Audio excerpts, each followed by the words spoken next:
Ooh, that was a bit laggy. Where am I? Where am I? There I am. Okay.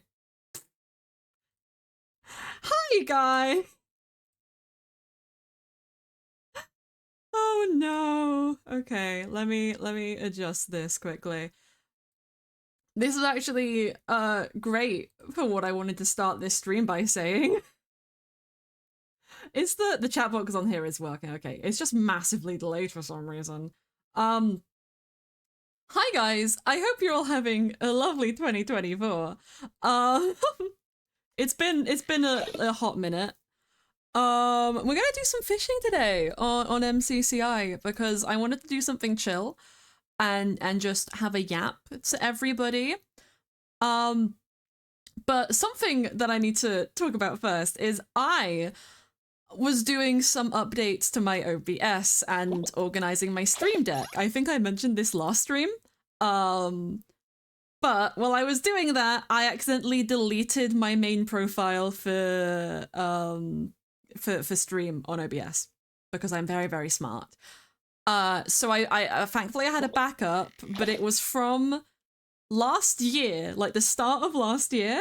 So some things are gonna be a little bit broken. Um, and we'll just have to see them when we see them, I guess.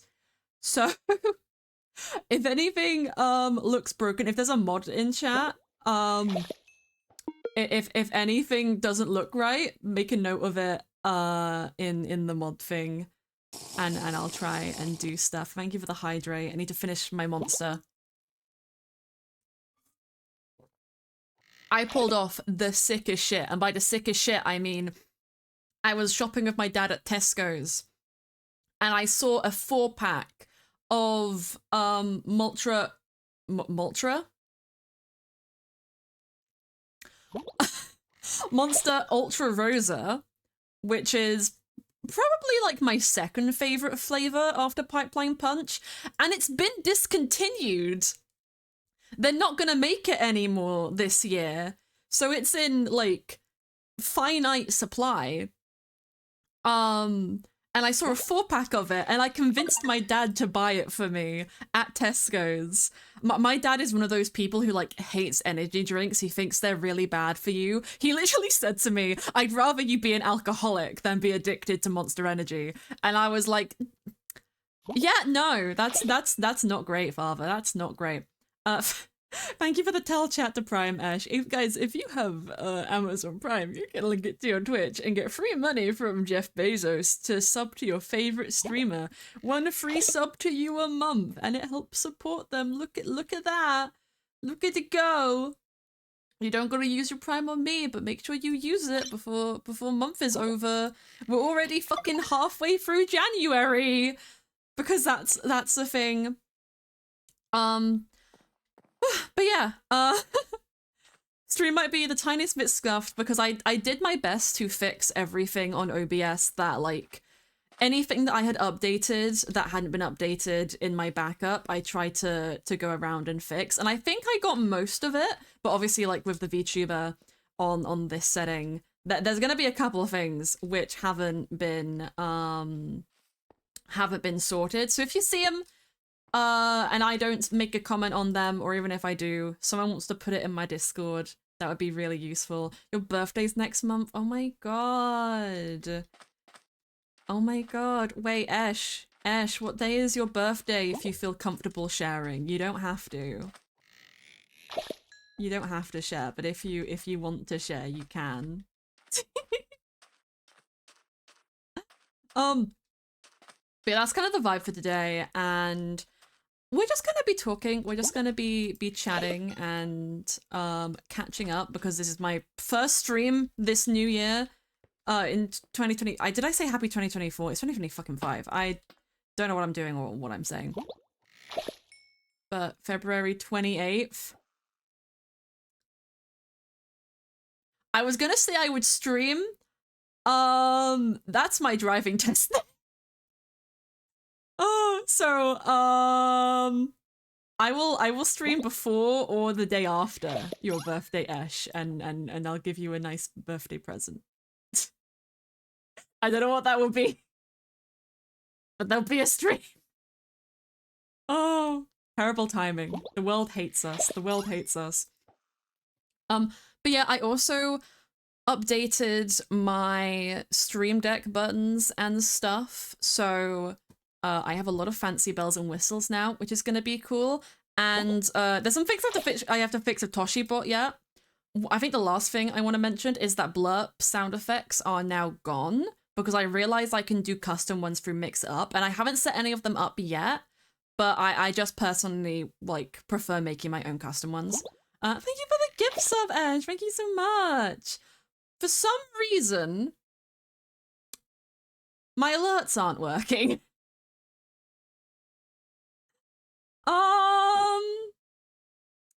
That's not something that I can fix live.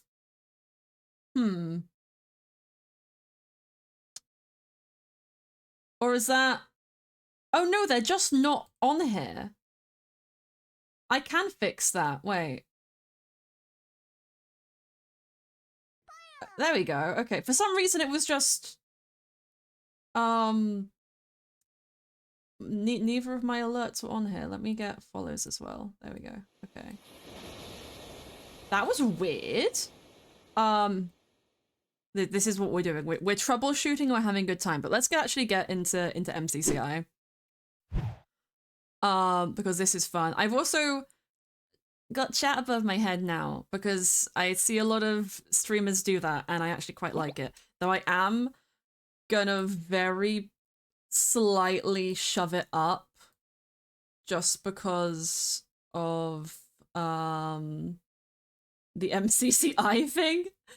We'll do that, and then let's get my... Ah! Don't disappear me. I wanted to make me a little bigger. There we go. Okay. I think I'm happy with that. You guys let me know what you think. But that's good. But yeah, we're just gonna be vibing. We're just going to be having a good little time and doing some fishing. That's how you fish. Me forgetting how to fish in Minecraft happens more often than you think. But yeah, this start of this year has both been like eventful and uneventful. I had two really funny things happen. First of all, replaying Zelda Skyward Sword for a bit, and now we're waiting on the Xenoblade X remake. Ooh, fun. Skyward Sword is a really fun Zelda game. I haven't played it myself, but when I was younger, I watched In the Littlewood play it, and I was like, oh, that's so fun and silly. Hello, Canadian.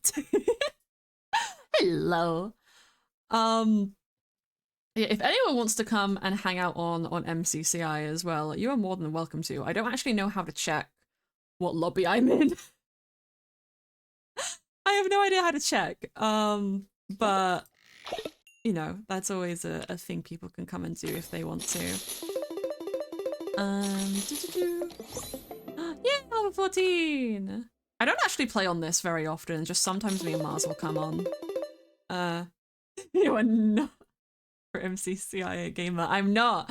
I got like the beta for MCCI when it came, well, like when it was around. I like paid for it and everything, and I did a couple of streams with people. I'm just not like, I'm not a big PvP person. My favorite game is Hole in a Wall or To Get to the Other Side, but the thing about To Get to the Other Side is it can be so toxic that like I don't really want to play it. And you guys saw on like New Year's how actually tilted I got at Parkour Warrior. Like I love parkour. I will do the dojo on stream, but I'll still get tilted at it. But if I'm doing like the challenge thing, I just, unless I'm winning, I'm complaining, and I just don't think it's a great vibe. It probably is pretty entertaining to watch, but it makes me upset.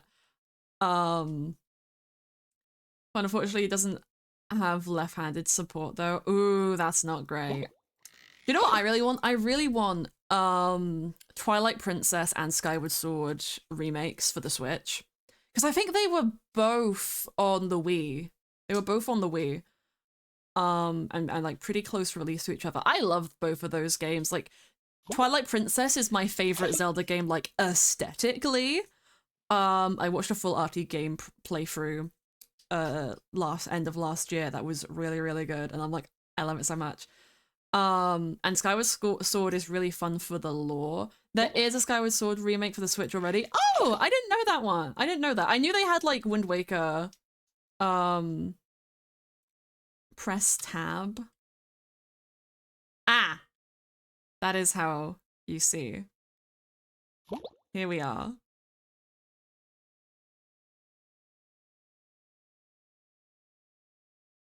I am staring at all of the names now. There's a faker. Oh my god.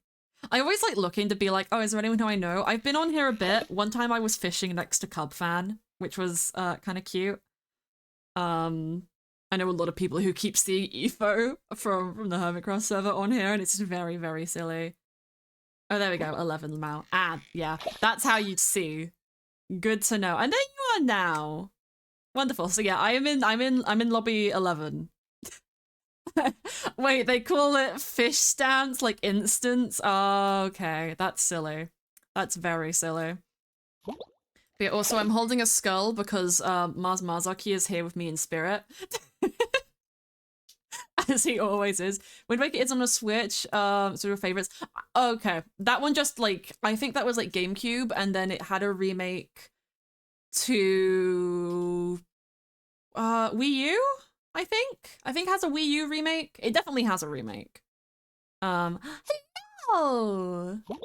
Welcome over. We're going fishing together. Yippee. But yeah, I'd probably play on MCCI more in like private lobbies, but I feel like with those, for like stream perspective, to get enough people, I'd probably need like either to do like a big event, or have a couple of AOK and Autofish because you have MCC +9. Ah, I see. Wii U remake, which was your first Zelda game? Oh my god! My first Zelda game was Majora's Mask remake for the 3DS.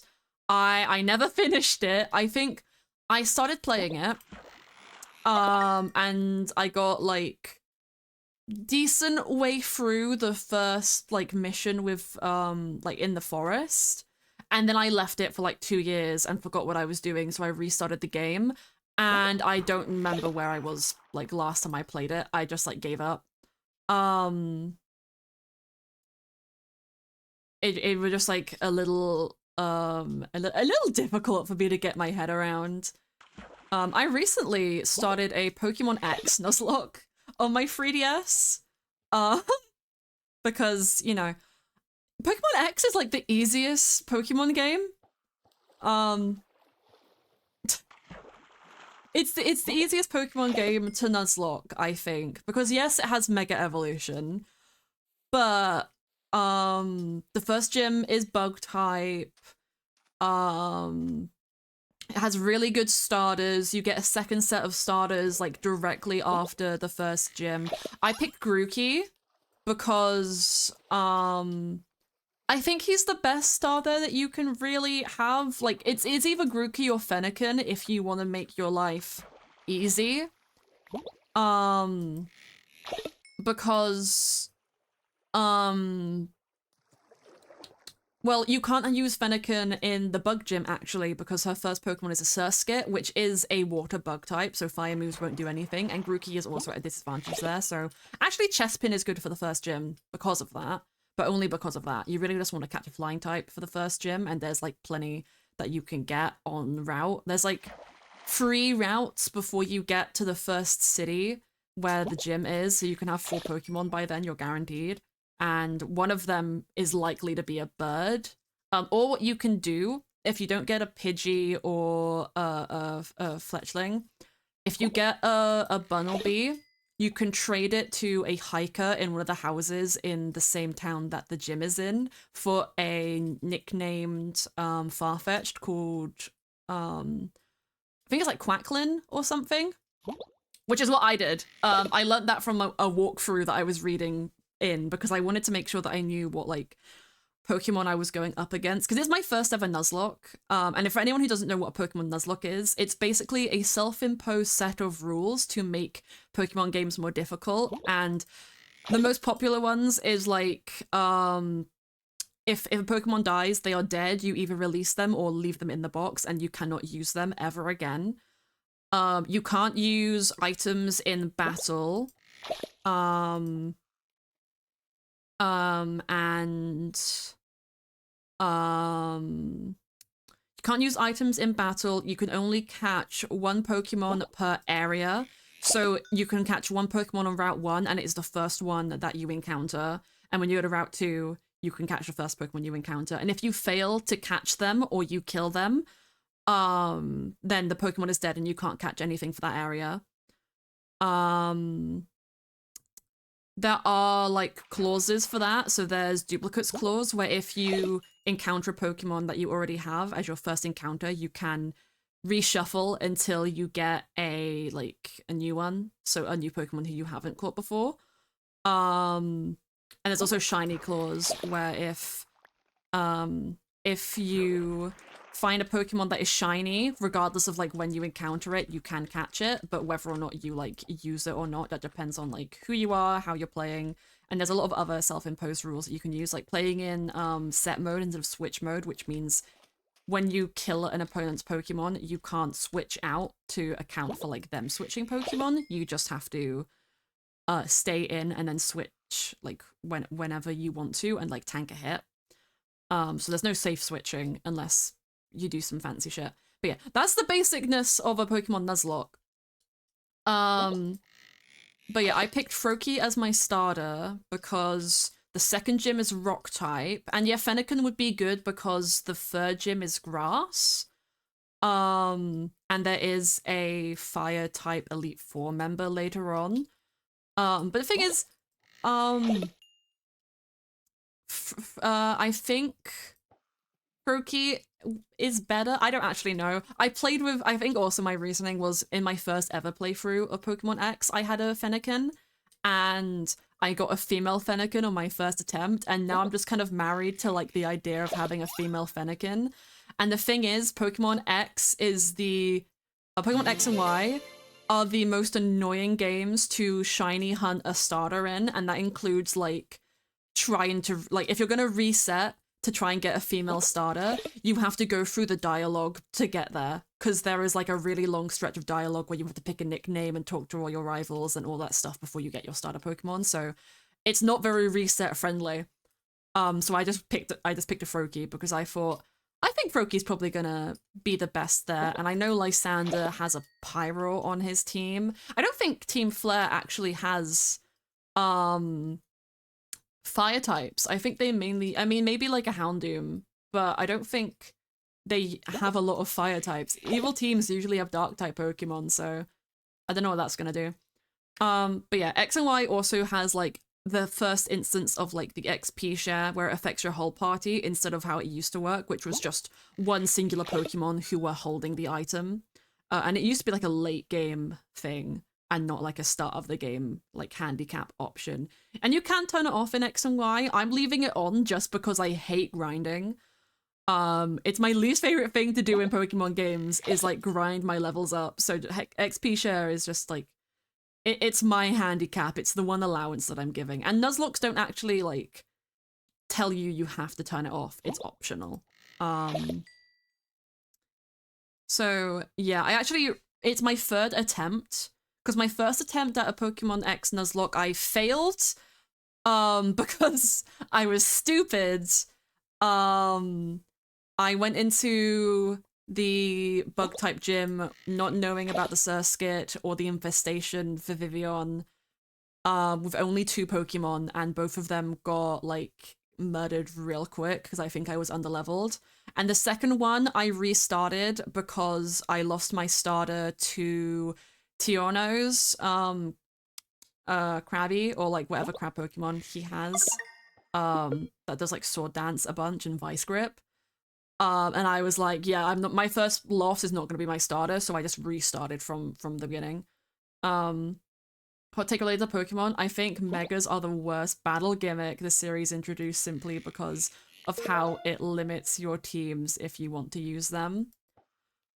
What do you mean by that? How does it limit your team? How do megas limit your team? Because I mean, I think you can only Mega Evolve one Pokemon per battle, so if you have multiple, then there's like not really a point, unless I'm incorrect about that. It's been a while since I played with Megas. Personally, I think Megas are the most interesting gimmick, at least from like a design perspective.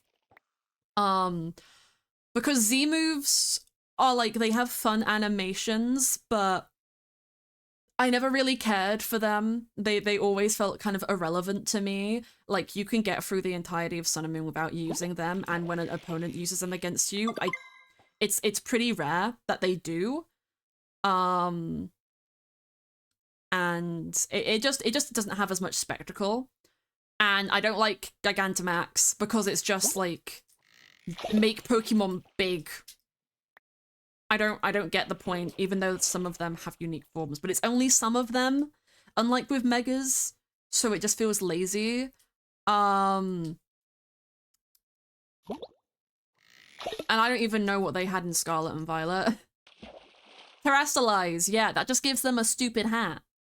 I like the lore around it, and I do like that it changes, like, it makes them monotype to, like, whatever you want, and you can change their monotype to be something completely different from what they would normally have, which can make, like, that's really useful competitively. So I think if I had to personally order all of the Pokemon, like, gimmick mechanics, just based off my preference, it would probably be Megas, Terastallization,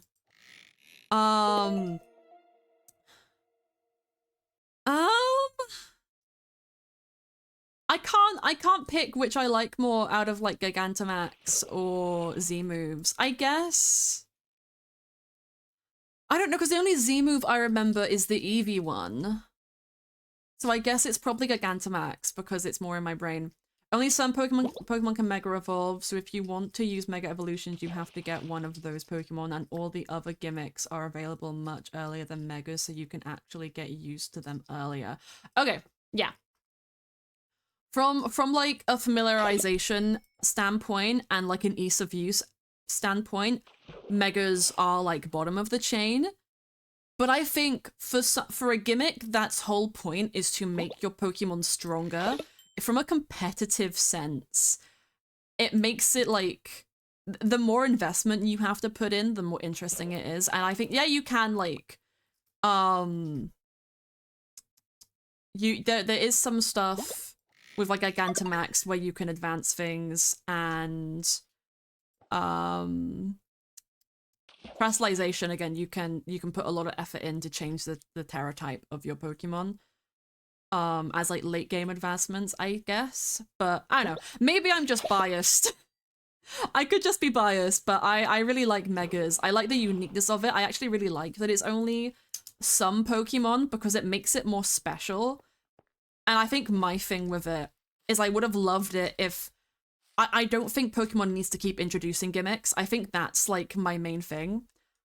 I think it should have just, like, been Megas, and then they introduce new Pokemon, and then some of them get Megas, and some old Pokemon get new Megas. And sure, that will be, like, annoying for, like, if you have the older games. Because I got really annoyed, because in my playthrough of Pokemon X for the first time, I had a Pidgey on my team, and then I got Auraz, and Pidgey had a Mega Evolution, but it's not in X and Y. It's only in Auraz.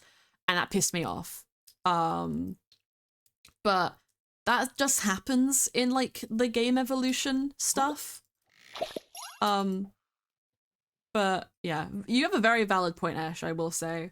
But I'm just angry that they keep introducing more and more gimmicks to Pokemon. And I'm like, you don't need to. Mega Evolution has been in 3 games now. Pokemon X and Y, Pokemon Omega Ruby and Alpha Sapphire. And it's also in Let's Go Pikachu and Eevee. For some reason. So I just think they don't have to stick with Megas, but I think they need to stop introducing gimmicks because I don't care about them. Like, it adds interest, but I'd rather there just be, like, new cool Pokemon. I think if I refamiliarized myself with Z moves, maybe I'd like them. I gotta be real, though. Sun and Moon is like my least favorite Pokemon game that I've played. There's nothing like objectively bad about it. I just don't think I like meshed with like the island travel stuff. Like it was interesting. I love like the character designs are really cool, and the concept of them not having a league is kind of fun, but it also makes it feel very like baby. And the totem Pokemon are cool, but those are kind of in like later games now in different ways. They just have different names. But nothing objectively good. Yeah. I guess that is the best way to put it. I could talk about like game design and stuff for a while. I have so many opinions on Pokemon, but let's go back to my Nuzlocke for a second. So I think I got Froakie as my starter. I got a Bumblebee, who I called Sad. Because I knew I was gonna trade them for Quacklin, the Farfetch'd, when I got to I think it's Sandgem Town is the one with the bug gym. I don't remember what it's called. I got Pansage from the forest, and the forest is like, you do a Pokemon X Nuzlocke, do all your leveling up in that forest, because Shauna will heal you as you travel around it, and there's only like 3 trainer battles that you have to do because Tiono takes one of them from you. It's a really good place to grind safely in a Nuzlocke, so I leveled up 3 of my Pokemon, didn't level up Sad because I knew I was going to trade him, and then I got my my 4th encounter in the route outside of the forest, which I leveled up outside of the forest after battling the trainers out there. What Pokemon did I get there? I'll try to remember that in a minute. But I got a Sand-Sage, the little grass monkey, who I called Pun Dukong, because it's a shit version. It's a shit monkey. It's not my Sun Wukong Pokemon. It's not a Chimchar, but you know, it's something. And I thought I was being very funny. Maybe I wasn't, but you know, it was silly to me. What did I get outside of the bug gym? Oh, I got a Pikachu! I got a Pikachu called Sparky, and I got really annoyed because I kept finding Pikachus. Like, I found like 5 Pikachus in a row when I was trying to train Sparky up, and it was like, I can't fight these 2 against each other with 1 move that is electric, because it only had 2 moves. I was about to play Cobblemon, and then saw you went live. Oh, I want to play Cobblemon again. I have a really fun idea for like a lore-based Cobblemon server. But my basic idea is just to make a Pokemon region in Minecraft and let people like play it however they want to as like an SMP concept. But that would take so long to do because I wouldn't want to take like a map that I'm sure exists of Pokemon regions. I would want to make my own custom one. But I have a lot of like ideas for it. Like having a whole Elite Four and gym battle system, and then also having contests, but making them like work in a Minecraft sense, and then like having some other stuff which would be cute, and you know, probably an evil team and some story elements, because I think that would be fun. But that would take so much work, so it's not something that I'm like working on, but I have the idea in my head and I really love Cobblemon and I just want to do it. But yeah, can't right now. But you know, future ambition maybe. Remember me? I mean, with a name like Lamp Guy, how could I not? But yeah, I had those Pokemon in my team, and then I traded the Bumblebee for the Quacklin, so I had a Froakie called Froggo, Sparky the Pikachu, Quacklin the Farfetch'd, and then Pun Dukong the Simisage. And I defeated the Bug Gym Viola pretty easily. Wasn't too hard of a battle. It was just like yeah, it was not a super hard starting battle. It's just the infestation can throw you off because once it's used you can't swap out, so you've kind of gotta switch a Pokemon out to something that's going to be super effective against that Pokemon pretty quickly. I think are so good. Yeah, I think they like complementary reimagined. Those are the shaders that I always like to use. Unfortunately, it breaks the little swimming fish animation on the fishing spots. Because if I no. Okay. I was gonna turn my shaders off and show you what it looks like without the shaders on, but my hotkeys for it aren't working, so I guess I'm just not gonna do that. I don't want to go in the menus right now. But yeah, I beat Viola, went down the route. I think I ended on the route leading into Lumio City. I caught a Flabebe that I named Fairy. It's a yellow Flabebe, which is funny because on my last playthrough, I also had a yellow Flabebe, which is just fun that I happened twice. I'm not sure if that's like a area-based thing or if it's just random what color you get, but that's fun. I named my Flabebe Fairy because I thought it was just cute. And my plan is to get a Charmander from, I think it's Professor Sycamore, because I need a fire type to round out my team.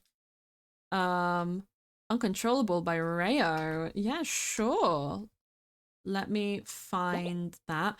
Ooh, that's a thing. So I forgot to mention this earlier. So when I was going through like commands and stuff and sorting things out, I wanted to see if there was a way to what is it called? I wanted to see if there was a way that I could do a command so you guys can know what is playing on Spotify. And I figured it out, but it only works through Nightbot. I could also do it with Stream Elements, but I decided to do it Nightbot because then I have all of my commands switched between Mix It Up and they're split between Mix It Up and Nightbot. So I do !song. It tells you the artist and the name, and it gives you the link to the Spotify track. I think that's really fun. So that's a thing now. Also, if you guys do ! commands, you'll get both a list of Mix It Up commands and Nightbot commands. The difference between both of those is Nightbot command, I get to pick which ones are listed. So you can only see listed like ones which everyone can use. Mix It Up, it lists all of the Mix Up commands that I have. So for example, actually, it does not now. Huh, amazing. Okay, never mind. I stand corrected. I thought it was gonna list the hate raid command, but that's moderators only, and it does what it says on the tin. But yeah. There is also anybody remember the !pride squid command? Because I remembered that existed when I was going through my things. It's subs only. What the fuck is !titty? Why don't you do it and see? Why don't you do it and see?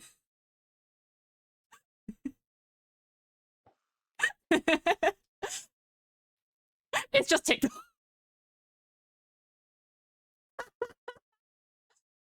I was looking I was looking at, oh, what command should I have in my Nightbot? I did one of those Google searches and found a video, and someone had listed their TikTok on Nightbot. What you can do is you can have like a command, so it'll be like !TikTok, and then you can make extra commands which will just play that command, but they can have different names.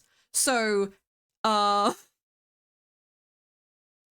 I saw someone else had their TikTok command as !titty, and I thought it was really funny. So now I have that too. But yeah, those are mostly the shorthand ones. So if you did like !YouTube, that would also work for YouTube, !Twitter or Twit. B Sky or just Blue Sky as one word would all work. But yeah, those are all the fun little fins, all the stuff that we got. And the ! art that Toshi has is my commissions. But yeah, they're pretty fun. I like it. I like it a lot. But thank you, Canadaisian, because that is the exact reaction I wanted to the titty command. You took the bait! Just like the bait I'm throwing in the water because I'm fishing.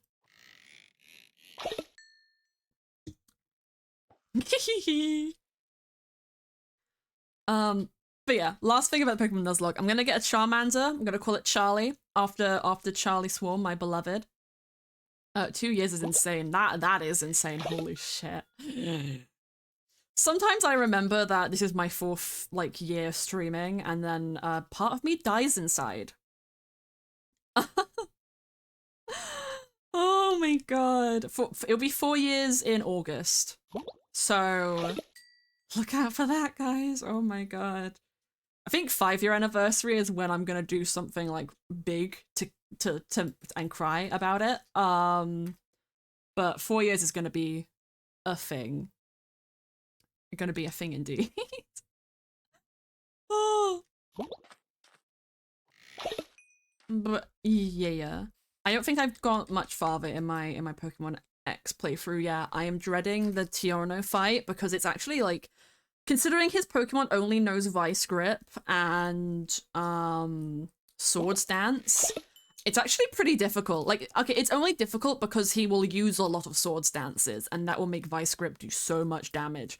And he's like level 15, so I just have to level up quite a bit before it to make sure I'm safe. But that's the vibe with that. I want to complete it because again, it's the easiest Pokemon game for like a good handful of reasons.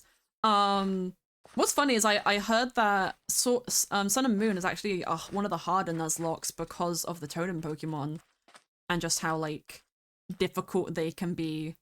Because they summon Pokemon, and that is like the problem with them, is they summon more Pokemon, and this Nuzlocke, that is like a death sentence. But you know, I'm enjoying my time. Well, I guess I'm opening these now because my thing. Oh yeah, our goal right now, whilst we're doing fishing on MCCI, is I need to get these final 4 fish. I've got a couple from Flora Forest. I'm doing pretty well in Flora Forest, considering I've only been there once. But I want to get these final fish, which is going to be really difficult because it's like they're all the really high level ones. But that is my goal today. If we can accomplish it, I don't know how long I'm going to be live because I should really be responsible, considering I think I have a driving lesson tomorrow. I think I do. I have not had any confirmation from my instructor that I do or do not, but I think I do. So, find data spots I want to do. See, I don't even know what that means, Canadice, and I don't even know what that means. Oh, thank you for the hydrate. I need to finish my monster.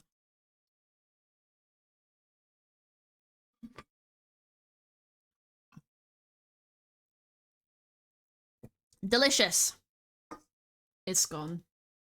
The only reason I had one of those today is because I knew I was going to be streaming. But yeah, I've not made it very far in my Pokemon X Nuzlocke because the lovely Charlie Swarm, me and them were working on a little Mithril cinematic. Have been working on Mithril stuff in the background, by the way. Oh, so hi, April! Hi! Speaking of, I'll talk about that stuff in a minute. You're seriously fishing still? Yeah, that is what we're doing today, Blue. That is the stream today. We're fishing. That's all I'm doing. I'm fishing and I'm talking, and you have to suffer with me. I'm not suffering, actually. I'm having a lovely time. I just want fish. I just want all my fish. I'm having a great time. I want all my fish. Stay hydrated, chat. We fish. And that's my first sip of water in like a hot while. That water has been here since last night. Hi, April. Hello. But yeah, everything in my life has kind of halted because me and Charlie Swarm were recording a cinematic for them for their final Mithril stream. Don't know when that's gonna be. Sometime after the 17th, like end of the month, but I don't know when it's gonna be. Go from one B-Day party to another. Ooh, very busy time, I can see. But Charlie introduced me to a game called Palia, P-A-L-I-A, which is free beta on Steam right now. Free to play game in beta on Steam right now. I am obsessed. I am obsessed with it because it's just It's like Stardew Valley meets Breath of the Wild, I guess. It's not like open world, but it's got 3 areas. One of them is your housing area, which you can decorate and do all the stuff with. You have like 8 skills, which you can level up to get better equipment and more things. So specific. We don't have a date yet. Or it's okay. It's gonna be between the 17th and the 21st. At like those are like the time frame it's gonna be set between, but we don't know what date it is because I haven't asked Chris. Chris has been busy, and Charlie has to edit the cinematic we were working on, so you know, gotta figure that out. But Charlie showed me Palia. I have already clocked in 50 hours and I've only been playing it for 4 days. I have been waking up, logging on, and playing all day and not doing anything else. Oh. An unknown error has occurred. Oh, dearie me. Okay, we're gonna go back to fishing. Let's see what my fish stance is.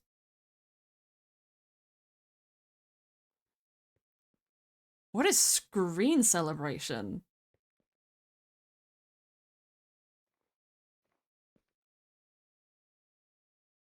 Is fish? Oh! Fishing is dead! Wait, can I go to Flower Forest? Okay, Flower Forest works. Something is wrong with Verdant Woods. I'm in fish stance 8. Verdant Woods is broken. Okay. Or is it working now? Wait, let me see if I can get to Verdant because I'd rather stay there right now. Okay, it's working now. Okay. I'm still in fish stance 8. Did I see kind of dicey and leave as soon as I got here? I might have seen that. Sorry. I thought it was like only one side was broken.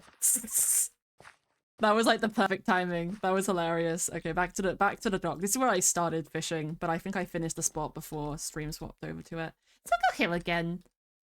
Actually, I'll catch a fish here, and then I'm gonna check on my angler what stuff I have enabled because I might want to put on my epics if I'm trying to get better guys. Oh, I can't. I can unlock these though. I can probably also sell my fish in a minute.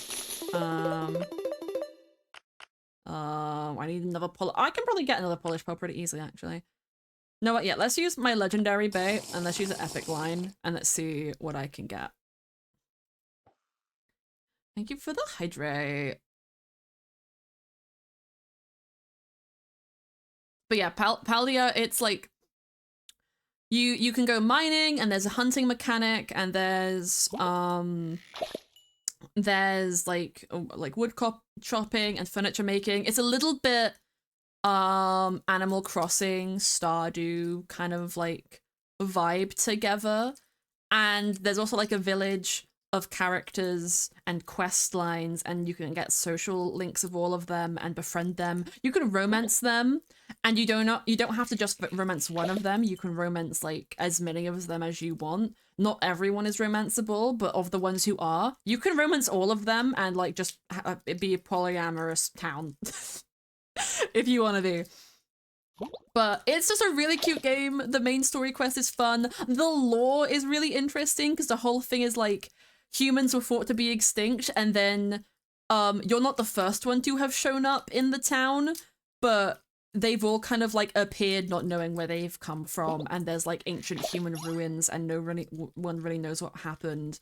And there's like the order who have a rule against the Majin, who are like the inhabitants of the town. They're kind of calmer looking creatures. They're kind of like darky purple skinned guys with really long pointy ears.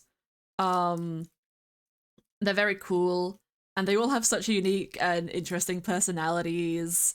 And I love all of them, and all of their quests are so fun.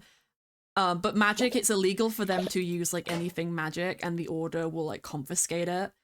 and like really cracks down on that kind of stuff. Like you can get like arrested or like executed and stuff, and yet half the town is illegally doing stuff with it. And the main quest line is all centered around like looking into these ancient ruins, which are definitely like magical in some capacity.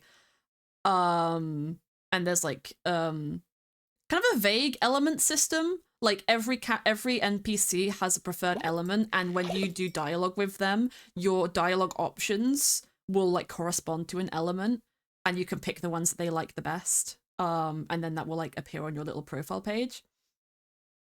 It's really fun. I part of me is like, oh, maybe I should stream Palia. The other part of me is like, maybe I should keep it as an off-stream game. My problem is, I am obsessed with it, and I'm having such a great time. Like, I decided to stream today and not do Palia, knowing that once I finish stream, I'm probably just gonna go back on Palia.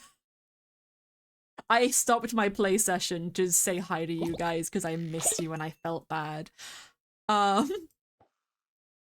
So yeah, that is me obsessing with my new game obsession. But you know, if I highly recommend everyone play it. It's also like online, so you can hang out with other people. There's some really cute actually mechanics. There's these things in the game called flow trees, which you have to have like a certain, you have to have iron tools in order to get them. So if you don't have those, you can't really do anything. But flow trees are just like normal trees, but they're glowing. They have flow energy in them, so they glow purple. And you can only cut them down with a partner. So what people will do is when they find a tree or a grove of trees, they'll put in chat because they randomly like spawn. And then you'll just get like a group of like 7 people all huddled around, and they'll be like, okay, we'll start chopping at this time to make sure anyone else who wants to come can get here in time. And everyone chops it, like hits the tree once to make sure they're gonna get the drops from it. And then you all go around and chop the trees together, and it's just really cute. And everyone always says thank you afterwards, and it's just really wholesome. And people do call-outs in the chat on like any rare ores that they find. Oh, hi Estelle, hello. Hope we're having a lovely day. I love how I instantly recognized you by skin alone. I don't even think I've seen that one before. I think it's just the red eye.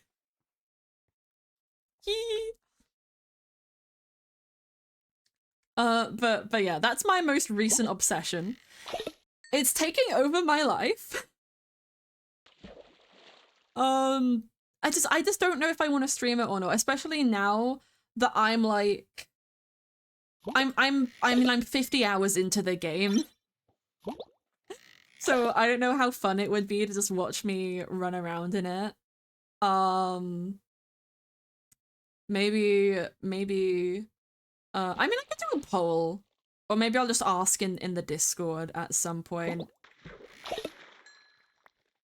Have you seen it like once? Maybe. I've probably seen it once. I've probably seen it at one point. That would probably be why I recognize it.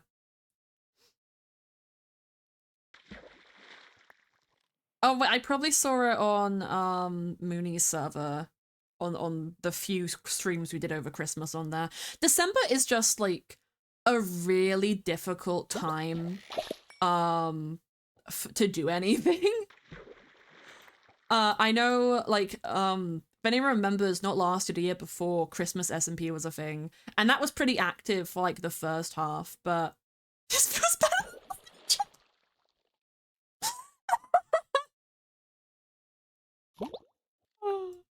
Oh.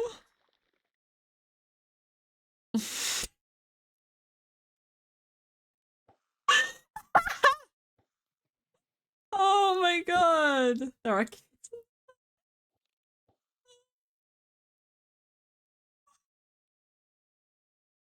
MCCI, everybody. MCCI, everybody. Oh my god. In front of my Twitch chat, I can't believe this. I can't believe this. I can't bloody believe this. Mods, blow up the house. Mods, dox their address. No. Oh, FBI. Oh This is great. Mods, it was not just a... Jarvis sent a pipe bomb to his mailbox. Oh my god, I'm sorry, I'm losing my shit over that. I'm surprised that word isn't like banned from the MCCI. That's funny. Mods, stop mod robbery. Mods, take them to Farmer Mistake. Oh. Noxite sends the troops. Oh. This is the joy of playing on a server. This is the joy of playing on a server. It's actually dangerous to play on, so I remember on servers with like chat open, I had like a rule for a while, and I think I still have it, just not, if it's on a private server, it's fine. At MCCI, I trust it enough because a lot of content creators play on here. But I was on, I don't remember what the server was called. It was one of the servers that I like to parkour on. And I was just having a vibe, you know, parkouring as I do, and then someone said the N-word in chat, and it wasn't censored, and I didn't even get kicked off, and I was like, well, that is just on my screen right now. And I just tried not to address it, but I was so uncomfortable. I was like, why? Why is that not filtered out? It's, yeah. Or people will find ways to get around it, and it's just not okay. It's just not okay. People gotta be respectful online. You gotta be so respectful. You know, I really want to get a fishing rod skin. Rose has the cute Rose has the really cute one. That's like the mushroom, the foresty mushroom one. And I want that one. But they're really like I've got so many treasure chests and I've never found it. I've never gotten it. Go in chat and say voice J on Twitch. I don't know what I would do. That's another thing. I will never say in chat that I am live, because one, other people in this chat could be live, so I'm not gonna like self-promote. And just in general, I will not self-promote for myself like anywhere other than like Twitter. I can't stop you from doing anything, and I won't be upset at you for saying something, but I also don't know how appropriate it is. But hey, there's not really anything wrong with it. I just don't do it for myself because, you know. It's like when you see those things on like Twitter or something that is like, oh, at someone who you think I should draw, or at someone who you blah blah blah blah blah blah blah who should win this award or whatever, and then people at themselves. It just feels like it just feels a little shitty. So I'll never I'll repeat that when the ad is done, but yeah. Oh, look at me. Woo! Oh, it's done. That was fun. I don't know what just happened there. Wow. Oh, it's been here. You know what? I don't actually want this song. I don't want this song either. No. I'm feeling picky. Yes, fine print. We always say yes to the fine print by Stupadium. We always say yes to this. I should check if I have any loot boxes, actually. That was what I was gonna do. Oh. Well, I might as well do it now then. Because I got trigger happy. I only have one? That's bullshit. Okay. Fine. What were you expecting? It's a dangerous place. Thank you for investing. Here for your quarters. Here for your orders. Here to your orders. Not for marauders, because if you get eaten, there's fees for your mourners. There it is there, in the care of magnates, and halcyon heaven await. Did you think it was supposed to look like the poster? It mostly does. Oh, if you'd only look closer. And your ears to a new frontier. Snooze if you cruise, and you'll wake up here. You'll be trapped in that ship for an awful long time, so perhaps you have simply forgot what you signed. Oh, honestly, do you not think it's policy? Ugh. Me when I say the words wrong? Waivers, you're saying autonomy. Conglomerates got you on lock and key. We put the dollar back into idolatry. If you're upset, you can rent an apology. We are a family forged in bureaucracy. Team, but there's con in economy. Acting adventure. Where you hoping for fun? Spend your indentured to pleasures exempt from your tenure, so venture back down to your slum. Prices, your work is determined by your sacrifices. On the surface, in terms of freebie that comes with the service. I need to add a Toshibot thing. Because I never know when ads have finished. But I can tell when they start because I have like little buttons to start ads on my quick actions. But I can never tell when they finish. But I'm pretty sure I can hook Toshi up to like notify me in chat when they're done. I don't know how long I actually have my Twitch ads set to, but Twitch did increase their ad length recently, so it might not even matter. You can get Siribot. I do have Siribot. I do have Siribot. I just don't think I've enabled that feature. But yeah, I prefer, I don't want, aside from like Siribot going like, I'm in your chat, I mainly have Siribot to prevent against, what is it called? Just bot raids or, and that sort of thing. And I want all my little messages to be Toshi because I think it's cute. But if I can't do it through Toshi, I'll do it through Siri. I'll look at it. Ooh, I'm burping. I'll look into it. But yeah, I was just saying, you can say to follow me in chat, but it might, I don't know how much people will appreciate it. I'm not gonna stop anybody, I just won't do it myself because I feel like it's obnoxious. But, you know, less obnoxious if you're not promoting yourself, I guess. Tells them the secrets of heaven is simply consuming whatever he sells them. Work. I want to be high. In a literal sense, I want to be up here. I'm gonna parkour. Parkour. Ha! Ha! But yeah, I guess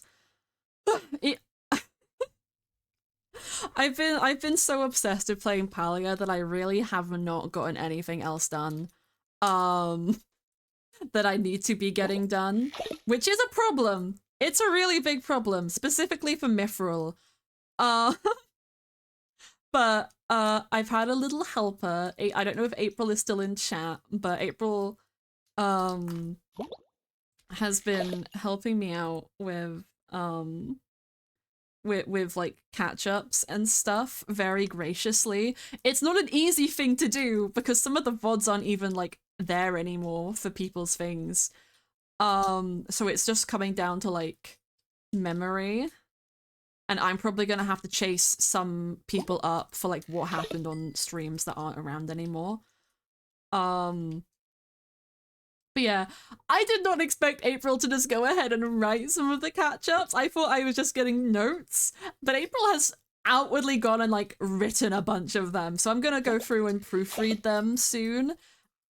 Make any like minor adjustments, but from what I've like briefly read of them, they all seem amazing. And you better know, April, that when Mithril Monthly comes around, you're getting a credit. I'm adding your name to the thank you message. It's being put in. Thank you for, yeah, April deserves that gift sub. I was gonna gift them a sub, but thank you, Ash. Thank you, Ash, you're so sweet. Oh. But yeah, it's been a massive help, and honestly, I think it's the only way that I'm gonna get it's the only reason that we're gonna get a Mithril Monthly, because Elle would usually help me, but Elle has been really busy with school and is going on a trip at the end of the month. Also, Jay, after the Mithril file, I've realized that some of the screenshots I took while body acting are really funny. Yo, feel free, that stuff's all done now. Feel free to share that wherever you want to. Like, whatever you want to do with it, you can post. Um, what what we were originally gonna have in the credits of the finale video was gonna be hi, hey Stell. Was gonna be like a cute little you find it easier to just write them out instead of bullet points? That makes sense. Honestly, I don't blame you for that. I don't have the I have like a pretty good memory, and some of the ones that I'm probably going to be writing are going to be from my memory. I've done that before with some things, but I like having notes there to reference so that I know, like, it's like how I used to write essays in school. I would map them out first because it's something that we were taught, and it helps me to process, like, remember what I need to include and what I shouldn't include. But you write however you're comfortable writing. It works and it's beautiful and I love it. But yeah, no idea when the Myth Monthly is gonna happen. It might happen next month just because of Elle going away. And also depending on like the few catch-ups that we have, which April like either April hadn't seen and there aren't vods for, depending on like when I get those noted down or whatever happens. It's just a little bit of a messy business. But it's on the books. I need to do it. I need to script some stuff myself actually for my final Mithril stream. That is definitely happening before the end of the month. I think of the streams I know that are planned, I think Elle and Lizzie are gonna do something before the 21st, hopefully. But don't quote me on that. I'm not sure if Ella's in chat and wants to share, but if they're not in chat, then that's what I remember. Charlie and Chris should be doing something between the between the 17th and 21st, but no date has been picked yet, and it might happen after the 21st, but we're hoping not. And I don't know when Rose is doing theirs because they are still putting together something for it, but I don't know if Rose's stream is gonna be on the server, so I might check in with them, because if they don't need to use the server, then it might happen after this month. Because I know a lot of it is pre-recorded. And my thing is gonna be probably like end of the month. I need to talk to Mars and figure out what is going on with like when he's free, because he's gonna be there with me. But I have like one cinematic to do for myself for my thing, which I can probably crank out like this week if I don't get distracted playing Palia. Which is gonna fucking happen, but I've got to hope that it doesn't. And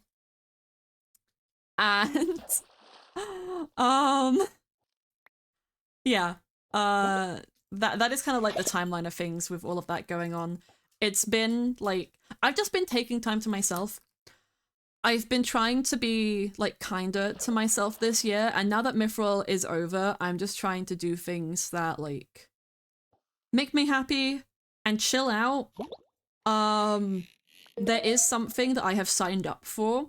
I don't think I'm allowed to speak about it yet because it hasn't started and who is in it hasn't been like talked about.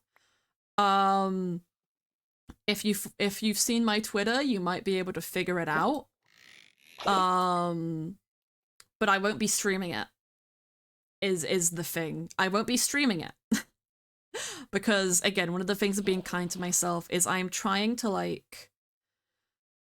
not to let go of opportunities that I see and things that I could have fun with because I get scared or socially anxious or like all of this stuff, but I'm also trying to not overwhelm myself. Hello. Because I do that a lot and I don't want to have a repeat of last year where I was just like really in a bad mental place. But yeah, I'm taking things at my own pace is kind of the deal.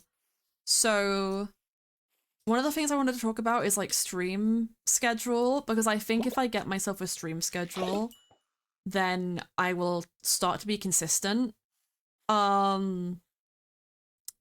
So because the thing that I am a part of is going to be primarily on weekends, that is when I usually would want to stream, but I won't be able to because I'm not streaming this thing. And I don't want to stream it really. So I'm thinking of doing like a schedule where I stream like Tuesdays and Thursdays. But it would probably work out more as stream on Tuesday and then either Wednesday, Thursday, or Friday. Just depending. But we'll see what happens. I'm gonna try and stick to that. The only thing is I just don't know. What to stream right now, I guess. Because I don't wanna go on Mithril until my final thing, and then we're gonna do the lore, and then a final tour of the server, and hopefully by then I'll have like figured out some stuff of like with everything ending.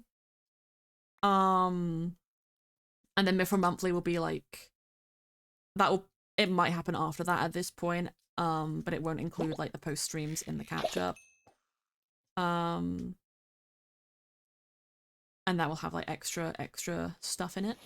But I don't really know what to stream at the moment. I have my hardcore worlds.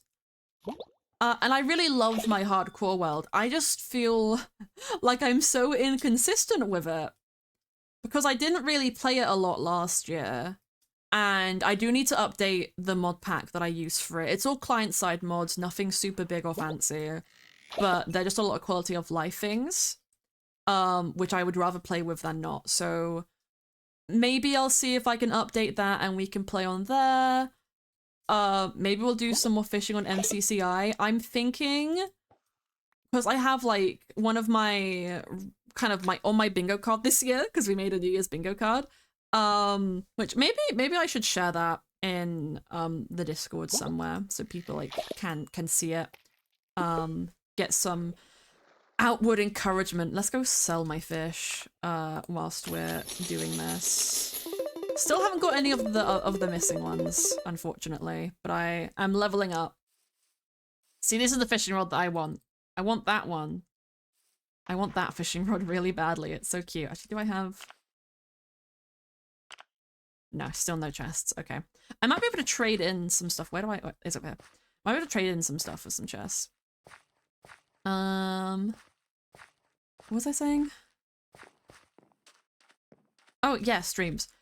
Because I have, like, an ambition to get, like, new emotes and stuff. I might do an art stream. I tend to get kind of self-conscious about art streams. Last art stream that I did, I don't think the vods are even, like, public anymore, because I was drawing a lot of my OCs. And then I was just like, I don't really like these designs anymore. So I just, like, got rid of them. Ooh, I have enough for that. Okay, we always have enough for another one of those. Okay, so that might give me some things. They're all gonna be common treasures. Wait.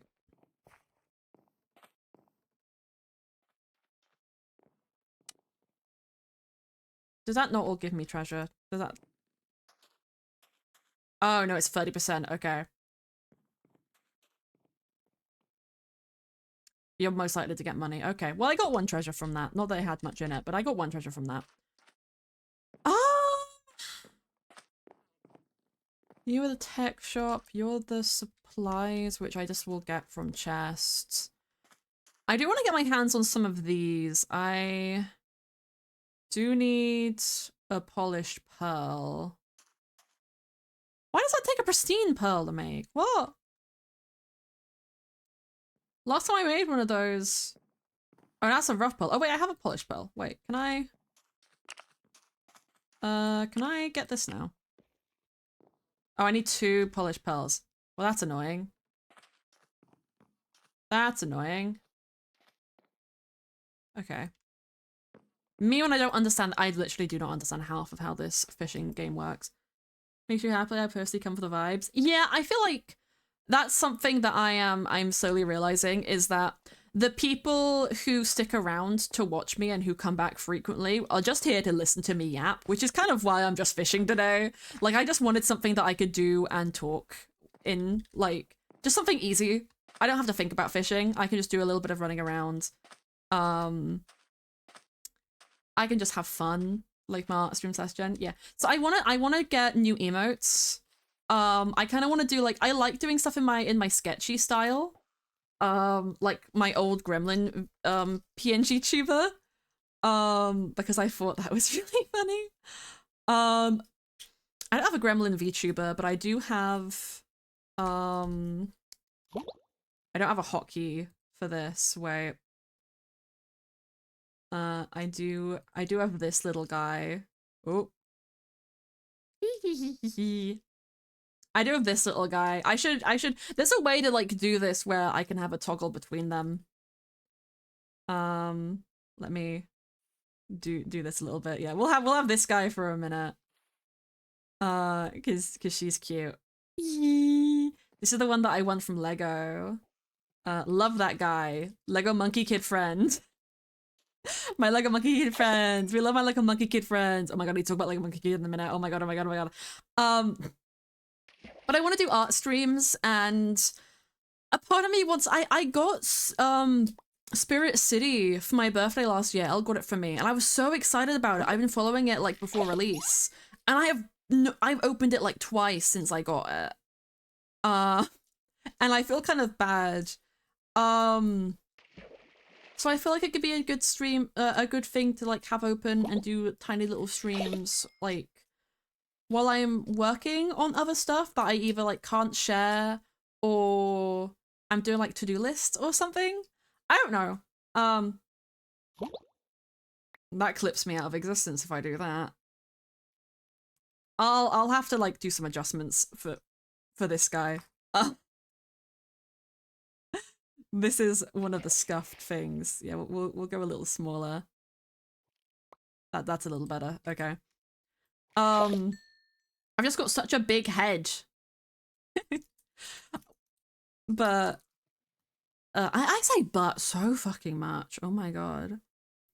I want to do more art because I really haven't done a lot of art in a while. I've been a little bit scared too. I've been a little bit self-conscious of my art skill, and I think that's partially why I've been using my VTubers here, because one, now that I can like, at least on this instance of Minecraft with shaders, I know I can use them now. I want to use them because they were made by other artists and I really appreciate how they look and the styles, and I think they're cute and pretty. But when I see my own your other friend's party, okay, April, see you later. Bye-bye! Bye. When I look at my own PNG tuber, I just kind of pick apart the flaws in it, and I really want to remake it because I'm not happy with it anymore. But then I don't know how I'd make myself happy with it, because I feel like with my own art, I will like it, and then a couple months later I will be like, I could do better. And I don't think that's a healthy mindset. I don't like that. So I'm kind of at the point where I'm like, I just want to use other people's things. But right now all I have of that is my Mytho Monthly PNG tuber, which is outdated design, and my VTubers. So I'm gonna stick to my VTubers, especially the one that Mars made me. I'm thinking of making that my new PFP on like most things other than Discord, because Discord, like, okay, here's the thing about me. When I am matching with somebody on Discord, I will not change my PFP until they do. I had one moment where I changed my PFP to Mithril J for the finale, and as soon as it was midnight, I changed it back to Macaque, because I was like, me and Mars are matching, and I'm not stopping that. We've been matching for like 6 months. I am not ending this now. I feel too cute. Oh my god, when I drink, it sends me further away. Oh my god. That's funny. um, but yeah. The problems of being an artist, me being self-conscious little baby. Oh no. But yeah, I like my old emotes, but I want to just make new ones, update them a bit. And I'm thinking that could be a cute thing to stream at some point. I think the one thing why I mainly stream Minecraft is because Minecraft is a game where you can do anything. It is the ultimate sandbox game. Oh! Oh my god! Is that mythical? Oh my god, that's mythical. Oh no, that... You are a disappointment. I have caught every single spring sprat. But you are a disappointment. I thought it was this one because it was red, but no. I'm so upset. I'm so upset. I'm not that upset. I'm just a little upset. But one of the reasons why I mainly stream Minecraft is because you can do anything with it. Like, don't want to play, like, bored of vanilla? Play a modded. You can do RP, you can do survival, you can build stuff creatively, you can go on servers, there's parkour. There is so much you can do in Minecraft. It is such a popular game because of that reason, I feel. There is something for literally anyone, and if Minecraft is not, like, your type of game, just get mods. Because then you can make it anyone's type of game. Literally. Like...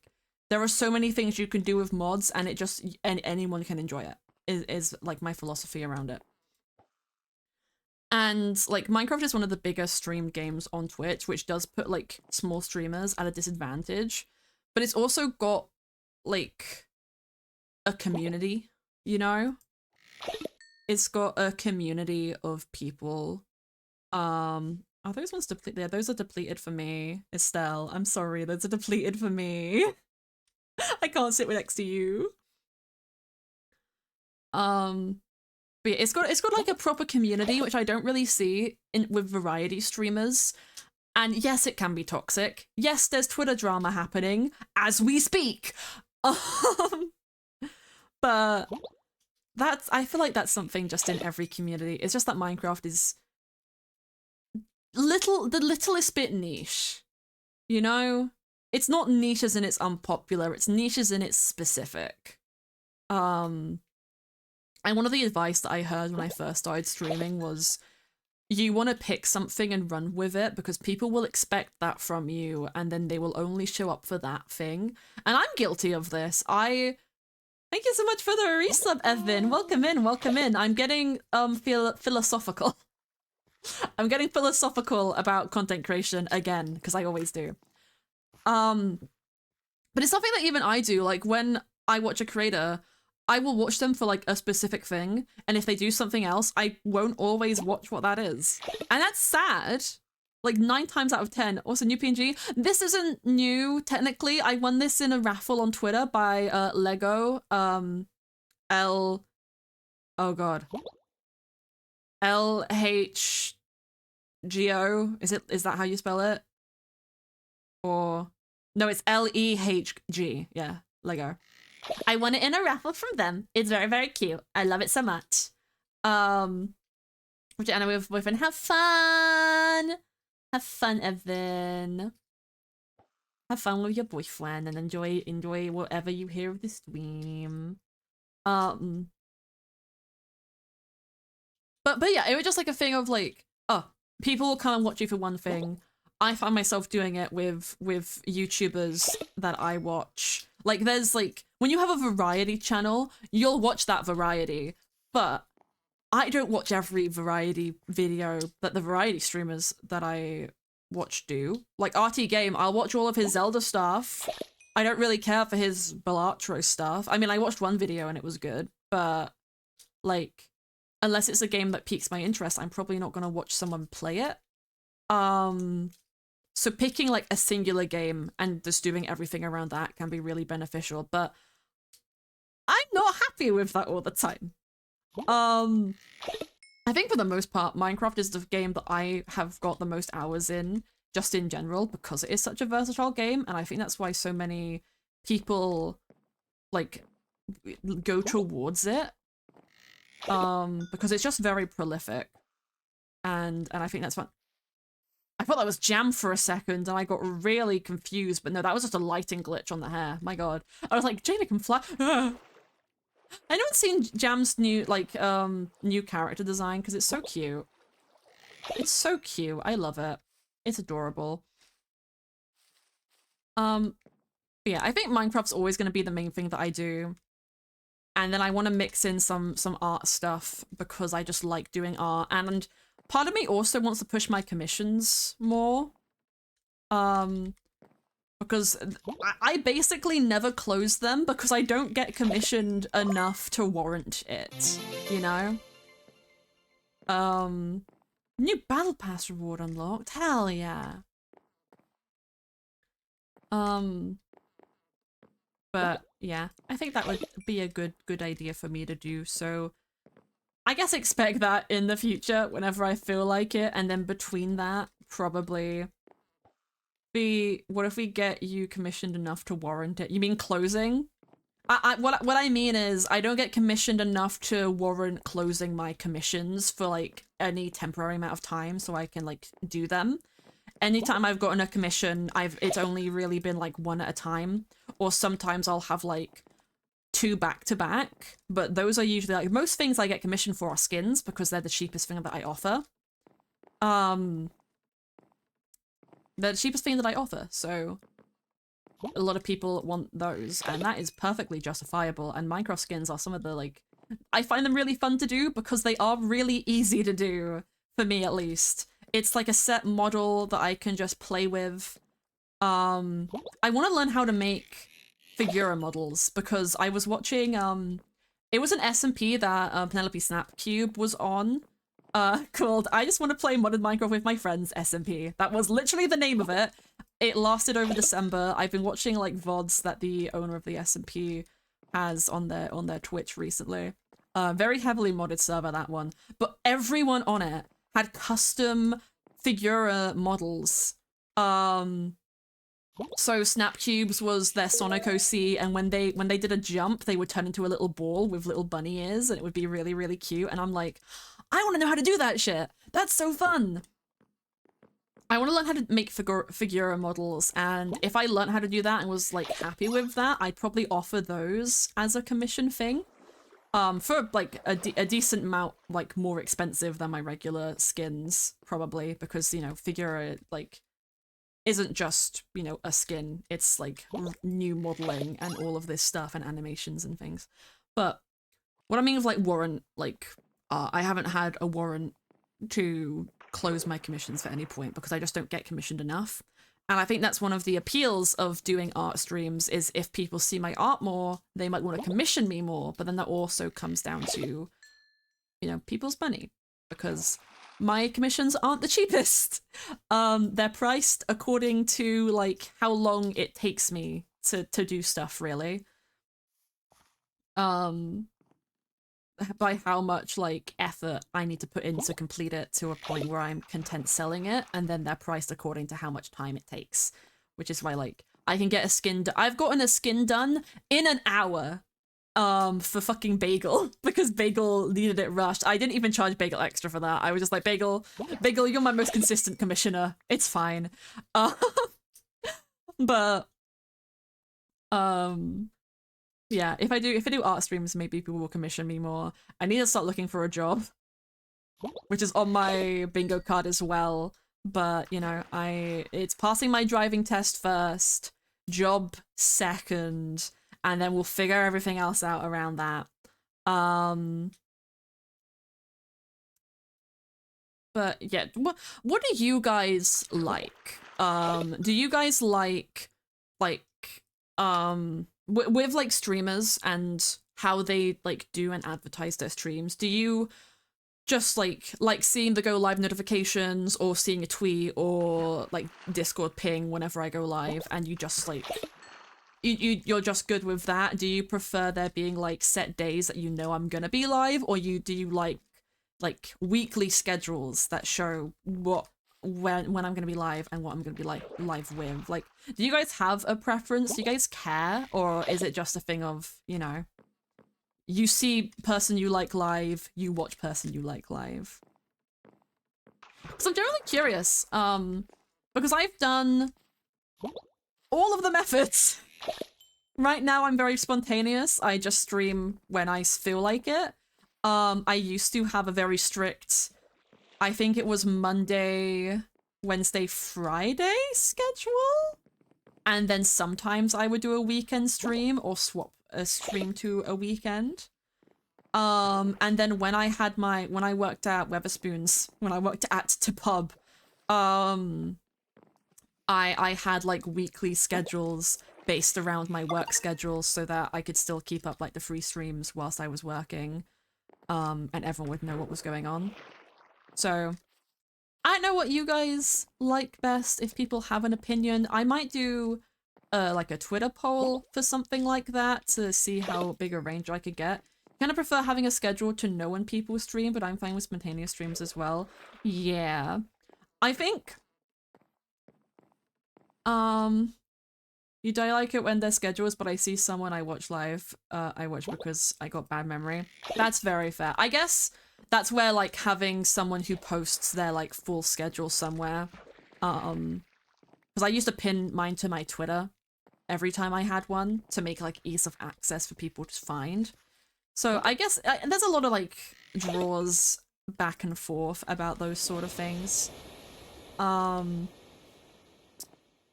might try and do a schedule, but I think it would be more of a like how my old schedule was, where it will be these are the days that I am going to be live, and what I do on those days will be the surprise.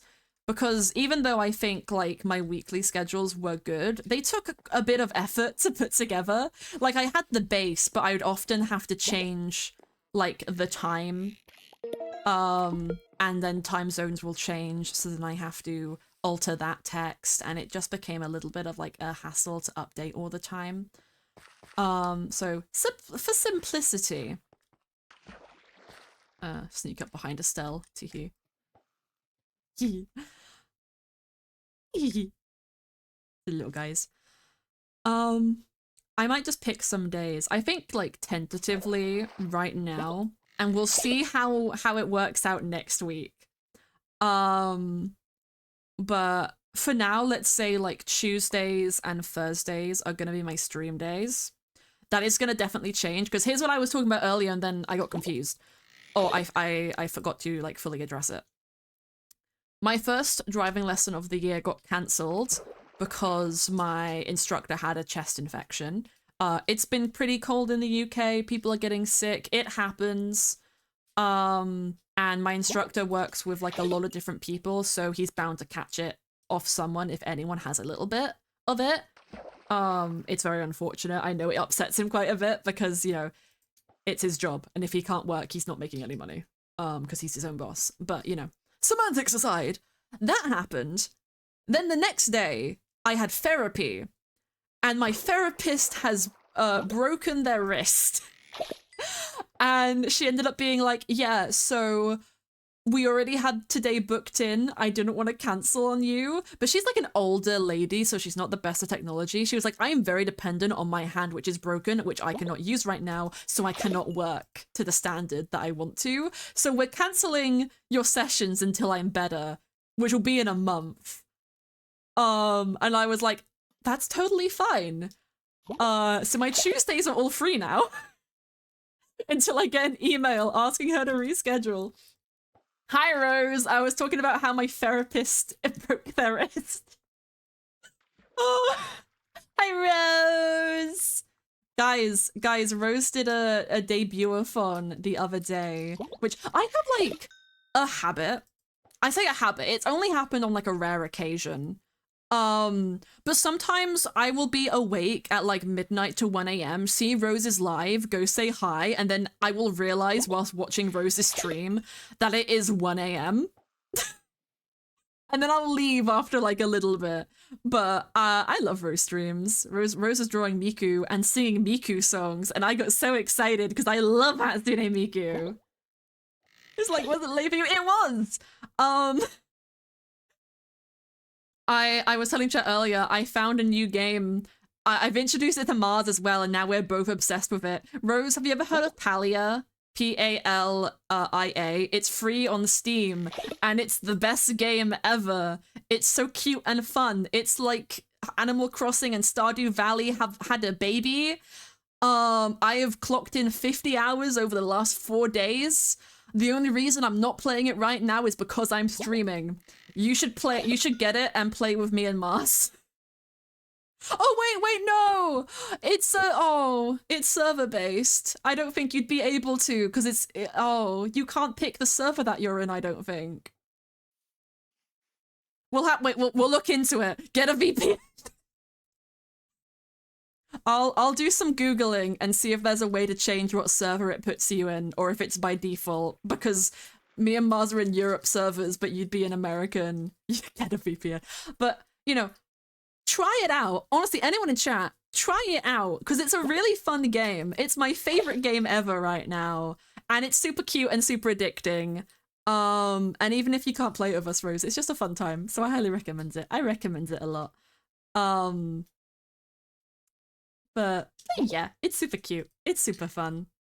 And I just like playing games of Rose Thunder, pointing my fingies together. Yeah, fishing's going good. I haven't got any... Actually, wait, have I got a new fish? I have to try it out. I highly recommend. What's really funny? So the game has a character customization, and it's pretty, like, in-depth. You can do, like, there's 2 body types for, like, more masculine and more feminine, which they don't have any, like, weight sliders, but, you know, there's 2 body types, and they're not even gendered. They're said, what shape are you?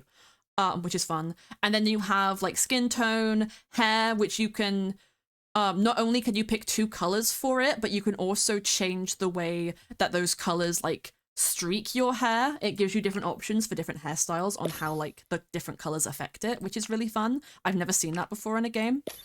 There's eye color. I don't know if there's heterochromia. I don't think there is, but there's like eye color, and then there's outfits.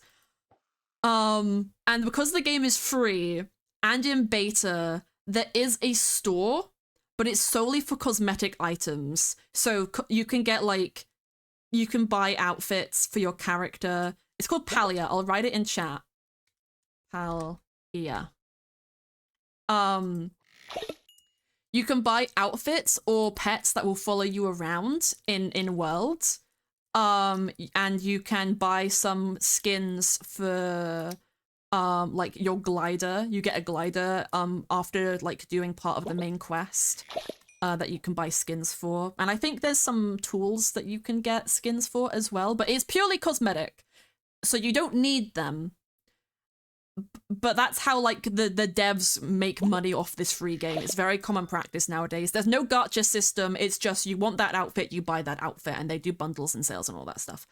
I was playing today, and Mars was also online, and we went in a party together because it was just cute. And if you're in a party, it just means that when you're in the open world part of the game, you'll be able to see each other and you can hang out. And then I'm playing, and I noticed that Mars Marzarki's profile changed, so I could see the collar of his shirt, and I instantly recognized that's not a free-to-play shirt. And I ran from my housing lot to him just to confront him about spending money on the game. And then 20 minutes later, I also bought myself a shirt. Because I went, well, Mars Marzarki has a cute custom shirt, so now I want a cute custom shirt. So it's definitely his fault because he gave me FOMO. So now we both have cute custom shirts. And the fun thing is when you when you like your first purchase, you get a little cute pet.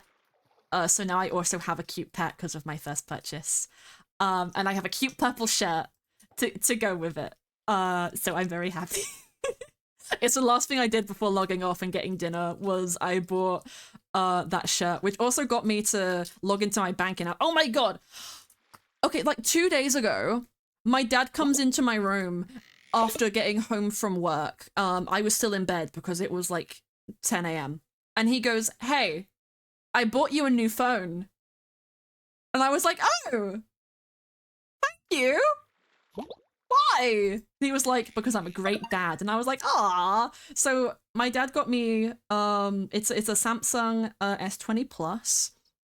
I got my case yesterday, but it meant it logged me out of everything. So I had to log back in, and I'm supposed to pay him back for the monster that he got me and the case that he got me, and I have not done either of those things yet because like my excuse was I haven't logged into my banking apps. Now I've logged into one of them. So I'm great. I still haven't paid him the money. But yeah, I've got a new phone. It doesn't have a pop socket on it though. And the thing with like modern phones is that they're big enough to fit in your hand still, but they're so big. And I like having a pop socket because I'm like the littlest bit clumsy, but I don't want to ruin this really nice case of a pop socket. So like, I don't know what to do. Because my last one, I still have, but it's like a sticky magnet. So the sticky magnet is firmly attached to the back of my last case. And I don't know if I can buy the sticky magnet separately to reuse. It's not even a pop socket. It's like a little circle that will spin around in its own circle and kind of like pops out. So it's like a ring. It's like a ring that pops out that you can put your finger through. And the purple of it isn't the same purple as my phone case like it was the other one. So I might just buy something new. But you know. The hydrated chat, so true, Toshi. And watch my VTuber go crazy. Low-key. Now, because Rose is in chat, I want to put on Miku.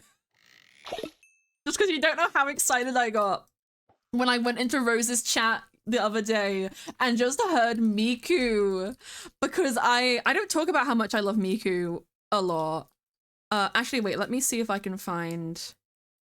Let me go into my collections. Oh, it's probably my YouTube. I have several playlists. I have a Sugoi playlist, which is like my K-pop. It's mainly Polka Dot Stingray, because they're my favorite. And then I have Weeb, which is all of my Vocaloid songs, but they're all in like the original language. They're the original ones. And then I have U-Tunes, which I think is where I have the covers, but that also has like CG5 music and Stupidium. Ooh, but there is also Jubi! What's a Jubiphonic song that I know? Apparently not fucking many of them. Is Aishite not on... Do they not have Aishite on Spotify? Let me see. I mean, they have Ghost Rule, but I don't know. They have Usewa. I don't know that one super well. World is Mine. They have Love. I do know Love It. Normally Dancing Girl is one of my favorites, actually.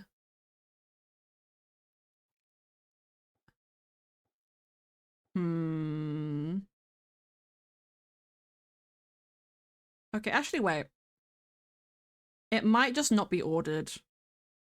It looks like it's ordered, but I don't... No, it is ordered by artist. Huh. Okay, well, we're putting on Jubiphonics Vocaloid covers. Da da da da da.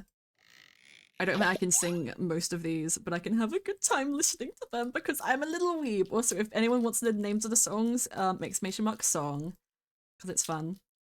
Do you guys, anyone here listen to Vocaloid? You got a favorite Vocaloid song? I think my favorite Vocaloid song is, for Jubiphonics, like, covers, it's, 10,000 Years, because that's the one by and I think she's, like, the prettiest looking Vocaloid other than Miku.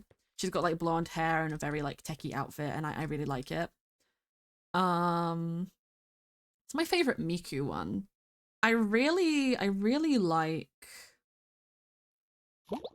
Deco's songs, but I can't think of my favorite. Let me look at my Weeb playlist. Let me look at... I need to make sure I'm fishing. Let me look at my Weeb playlist.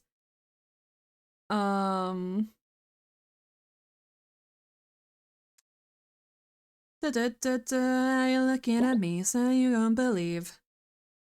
And you'll see from a pupa inside to a cute butterfly. Thing I want to show him this time. No one cares in this scene. Being till 1, 2, 3. Oh, wait, I know what it is dramaturgy, because that's also Eve. That's Eve and Hatsune Miku, and that is amazing. I also really like Kokiri Bear, because Kokiri Bear has Failure Girl, and that song is good. There's too many good Vocaloid songs, actually. There's too many good ones. It can be difficult because a lot of them are in Japanese or sometimes Chinese.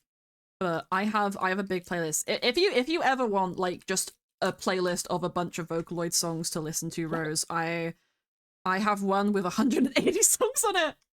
They're not all Vocaloid. Some of them are Jubi, and then some of them are Calliope Mori, who is just like a VTuber who does like kind of sing-song rap, but some of it is Japanese. It's very fun. Yes, please. I will send you a link. Is this actually public? I don't know if I can share this. I'll send you the link, and if it doesn't work, let me know, and I'll have a look at the settings after stream. But that word. It's my weeb playlist. Because I'm a little guy. I'm a little guy. Don't listen to Vocaloid, know some of the songs, listen to it in English, but you know the characters. I think they're really cute. There's actually an anime based on the Vocaloids. I don't remember what it's called. But there's also a play. There's also a musical. There's also a musical based on the Daughter of Evil Vocaloid Kaminari Rin and Lin song. Which is great. There is an anime based on a Vocaloid song that I don't remember the name of. I don't remember the name of the song that it inspired it either. One of them has been one of the songs for that universe was covered by Jubi Phonics. It's the one with the girl with the red scarf, who's really into Vocaloid, but I don't listen to much of it myself. I got into it because I was a Nightcore kid. I was a Nightcore kid, and there's like a pretty easy overlap between like Nightcore sped up music and Vocaloid, because a lot of Vocaloid like leans into kind of hyperpop territory. So, you know, that just tends to be the vibe. Do do da do oh oh. But yeah, it's always just been like an interest of mine. I've never been like, I was gonna say I've never been super duper into it. I have phases. I have phases of being super into it and it'll be all that I listen to, and then I have phases of like not listening to it for months. And I like English covers, but I also like the originals. I just, you know, English covers are easier to sing to because I don't know Japanese. Did you know that the first people to ever use the term Nightcore were Norwegian? I did not know that, but that's fun. Did you guys know that the Hatsune Miku song Ivan Polka is actually a Finnish song that somebody stole and like slightly it's like a old time like Finnish folk song that was just taken by someone and put onto Hatsune Miku and then became like a viral hit. I don't even think it has anything to do with leaks. Mars Marzaki could be the authority on that though, because I don't actually remember. But I know Ivan Polka, it's a Finnish song. With K-pop, sometimes it's all I listen to, sometimes I don't listen to it at all. See, I don't really listen to K-pop. But Polka Dot Stingray are my favorite. I think my thing is, when something gets really popular, I get less inclined to like look into it or get invested in it. Like, Mars showed me Epic in full the other day, because I heard some of the songs, but I hadn't listened to all of it, and I just like, I knew it was good, I knew it was popular, I just never like had the desire, and that happens with like just everything. It can be like games or trends or all of that sort of thing, and sometimes I'll be like, oh yeah, this is cool, and other times I'll be like, well, everyone is doing it, so now I'm just not super interested. And it's not even to be like elitist or anything, it's just how my brain works, unfortunately. It's like when someone tells you to do dishes. and then it just, because someone's asked you to do it, even if you were gonna do it already, now that someone's asked you, you just can't. Like it's that like ADHD brain thing of I can't now. I can't. So like I know like 2 BTS songs. One of them is the Coldplay one. The most I've been into K-pop is I had a friend who was really into baby metal, so I know quite a few baby metal songs. And they also have a song with Bringer of the Horizon called Kingslayer, which is really good. And then Polka Dot Stingray, I found by myself. I don't remember how I found them. I think I had just been like looking into K-pop on Spotify. And I really, really like them. Used to get into things just before it explodes or after the internet has calmed down about it. Yeah. See, I was about to listen to Epic before it went viral, and then it went viral. Because I learned about Epic from ABD Illustrations on YouTube, who does a bunch of art for like musicals, and sometimes they're obscure. And he did one for Epic, and I was like, oh, I love Greek mythology. I should look into that. And then I found it on TikTok, and then the second after I found it on TikTok, it went viral on TikTok. And I was like, well, it's Japanese, so it's J-pop, lol. I know I'm being incorrect. Also, Polka Dot Stingray is not Korean either. I just collectively just call it all K-pop, which I know is incorrect, but yeah, I don't have an excuse for it. It's pure laziness. And I don't, yeah. It's pure laziness and not always knowing. Because I am stupid. But yeah, you're right. I think Polka Dot Stingray is also Japanese, but I don't remember. Long before it came out and then you forgot about it. Yeah, that's fair. My opinion on it, at some point, I think I would like to do a tier list of all the songs and like listen to them on stream and then put them on a tier list. I then put into one playlist named K-pop. Yeah, so it's just a colloquial thing, I think. It's just easier to like pin them all under the same category, even though they're technically different. But yeah. My like opinion after listening to all of it is I know my favorite song is Wouldn't You Like? And I think the first half of the musical is like better than the second. Like honestly, aside from the last song in the Ithaca saga, I didn't really care for a lot of them. And yeah. It's good though. It's not this is like very upfront by Jorge, was that it's not going to be 100% faithful to the actual Odyssey. There has been some changes. Like Calypso is a lot worse of a character in the actual mythology. She has not like I don't really think she has much reason to empathize with her. But in Epic, you know, she's kind of a little bit tragic. I do like that he played with the idea of how the gods work, because one of the things about the Greek gods is that they are gods and they do not abide by the same moral standards that humans do. Which is why, like, Aphrodite, despite being married to Hephaestus in most myths, has, like, an affair with Ares all the time, or other mortals, and she sees no repercussions because she is a goddess. And whilst, heroes in Greek myths will be punished for that sort of behavior, famously, Jason of the Argonauts cheated on his wife in the tragedy play Medea, and that got him severed from his patron goddess Hera, who was the god of marriage and family, and got pissed off at him cheating, and then he died. Like his punishment was losing everything he had worked for because he screwed over Medea. Great story, by the way. Look up the Overseas Productions video on it. So the gods are like decidedly not human, but I like how Jorge uses that for the narrative, because Athena's kind of thing is that she does not understand, like, she's not looking for a friend, she's just looking to prove herself and, like, you know, do her job as a god. But it's kind of through Odysseus and Odysseus's son that she learns that, you know, maybe there's something to, like, the emotions that humans cling to. And it's very interesting to see her take on this more hopeful look because of Odysseus, whilst Odysseus is being dragged deeper and deeper into, like, this dark pit of how cruel the world is because of Poseidon, another god.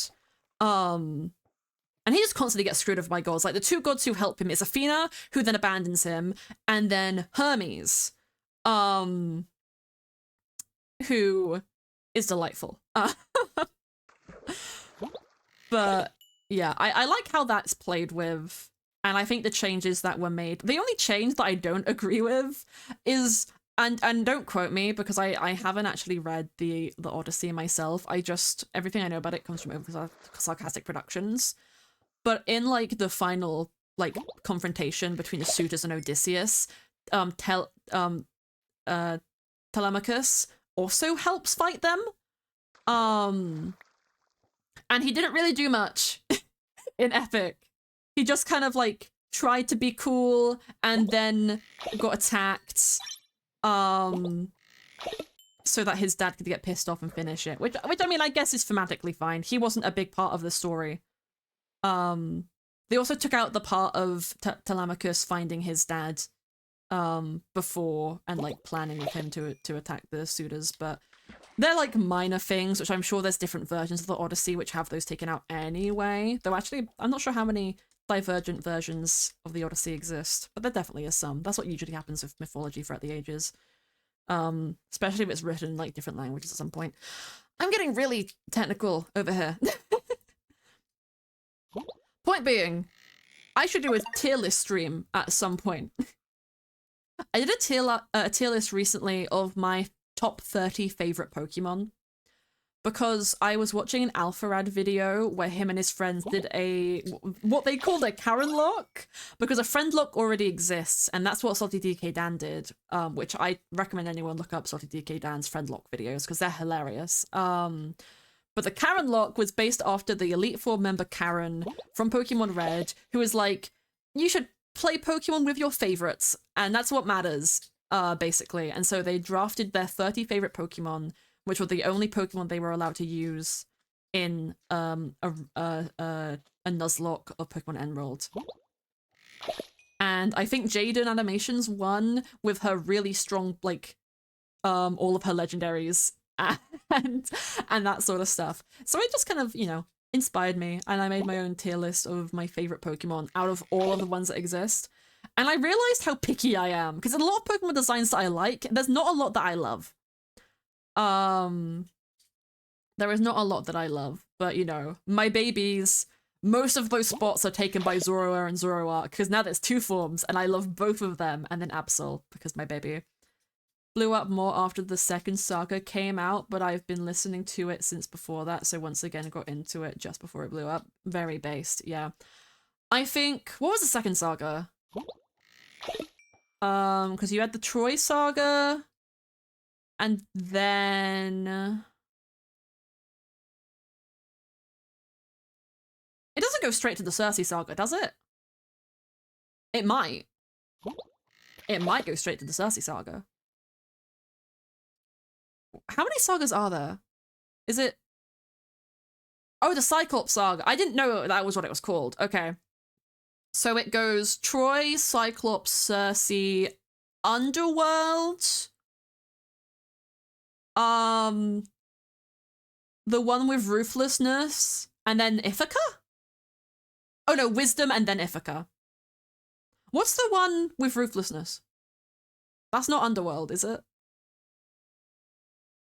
I see a song of past romance. I see the sacrifice of man. I see portrayals of betrayals and a brother's final stand. The Ocean Saga, that checks out, yep. That checks out. That does check out. I think some of like the lyrics for it's just a thing of musicals when you're trying to tell a story through lyrics, and a lot of that story is also dialogue. It can be difficult um to tell that with lyrics that fully make sense. I think the songs are written really, really well, but there's some off points with some of how like the lyrics are arranged. Which is between Cyclops and Circe. Oh, okay. I got that confused then. Okay, so Troy, Cyclops, Ocean, Circe, Underworld, Wisdom, Ithaca. And that's 7. Okay. Good to know. Good to know. I'm bad at remembering shit. But yeah, it was actually my most played song last year was Wouldn't You Like? Because it's very color-coded. It's by far my favorite song ever from Epic. I don't think the second Hermes song does like any justice. I don't think it's as good in any capacity. It's not bad. I just don't like it as much. Circe Saga itself is just like really good saga. It's my favorite artwork as well because it's got like the chimera or like the stained glass, and I think that's really cute. It's very cute. Couldn't see me go down all the time. How some of the songs like feel like they do a 180-degree tonal shift in the middle. I think one of the things I noticed is that some characters will have a style of song. So like Hermes has kind of like little disco-y vibe to his song, which you can really see in the second one with the animatic. And a little bit 80s to it, which I think is just like the guy who sings it, Troy. It's just his style of music, maybe. And with like the windbag one, whenever like that is brought up, it has like the it's very tropical. Same for like Calypso. She has that underlying tropics kind of sound to it, which I think is fun. It reminded me of Sonic Adventure 2 because every character was represented by a different genre of music. There's Vengeance. That was what I was forgetting between Ithaca and Wisdom was Vengeance. Okay. Thank you. Where's Thunder? Oh, the fuck is the Thunder Saga? Oh, wait, that's when Zeus shows up and is like, oh, you're your crew, and then he gets sent to Calypso. Okay. I don't know how these shit is divided. Thank you for the clarification. Following and I wanna live. Inside I've always been.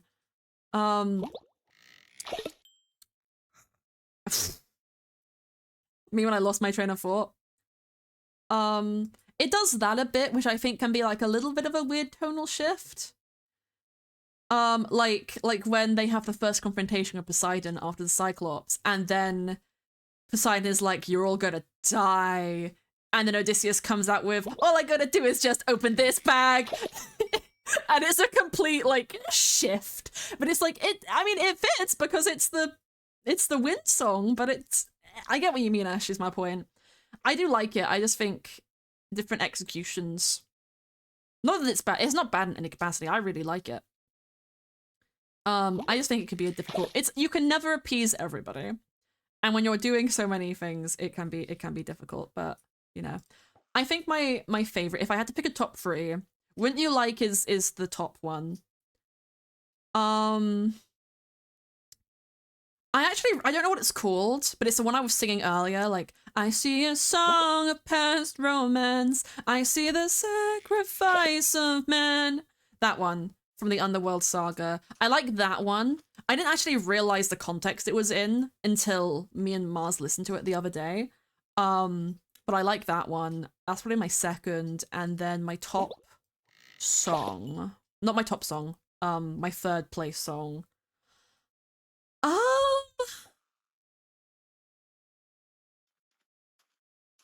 Maybe Little Wolf.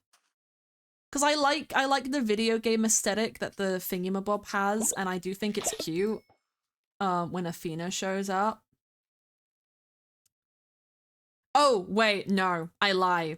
Because I have to include, Warrior of the Mind has to be my third spot because it's the song that got me into Lego Monkey Kid.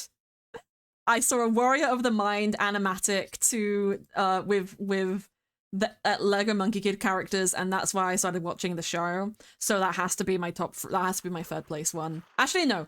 So, number one for me, Wouldn't You Like, then Warrior of the Mind, then Song of Past Romance, or whatever that one's called. And if I had to do like a top 5, I'd probably put Fight Little Wolf, and then Get in the Water, because I think that one's quite intense, you know? It's quite fun.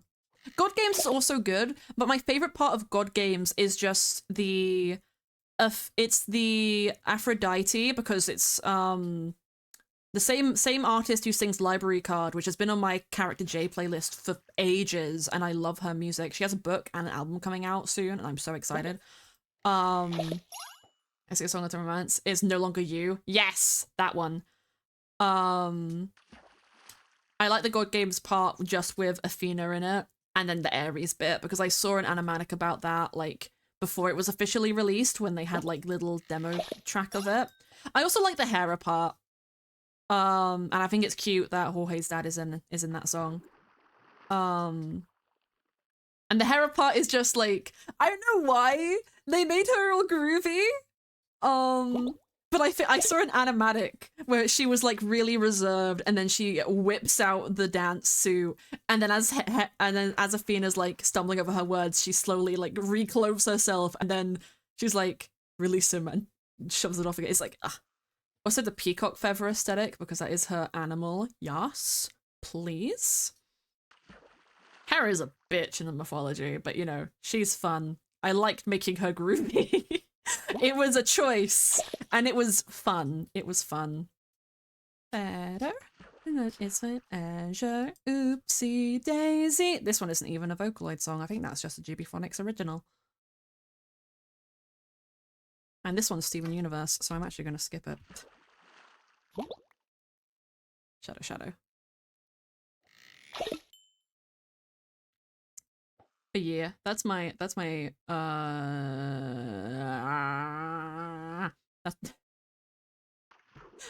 opinions on Epic. Whose singer is Jahani K. I've listened to a couple of her songs before she even became Aphrodite, and I'm so happy I've promoted her more. Yeah, same.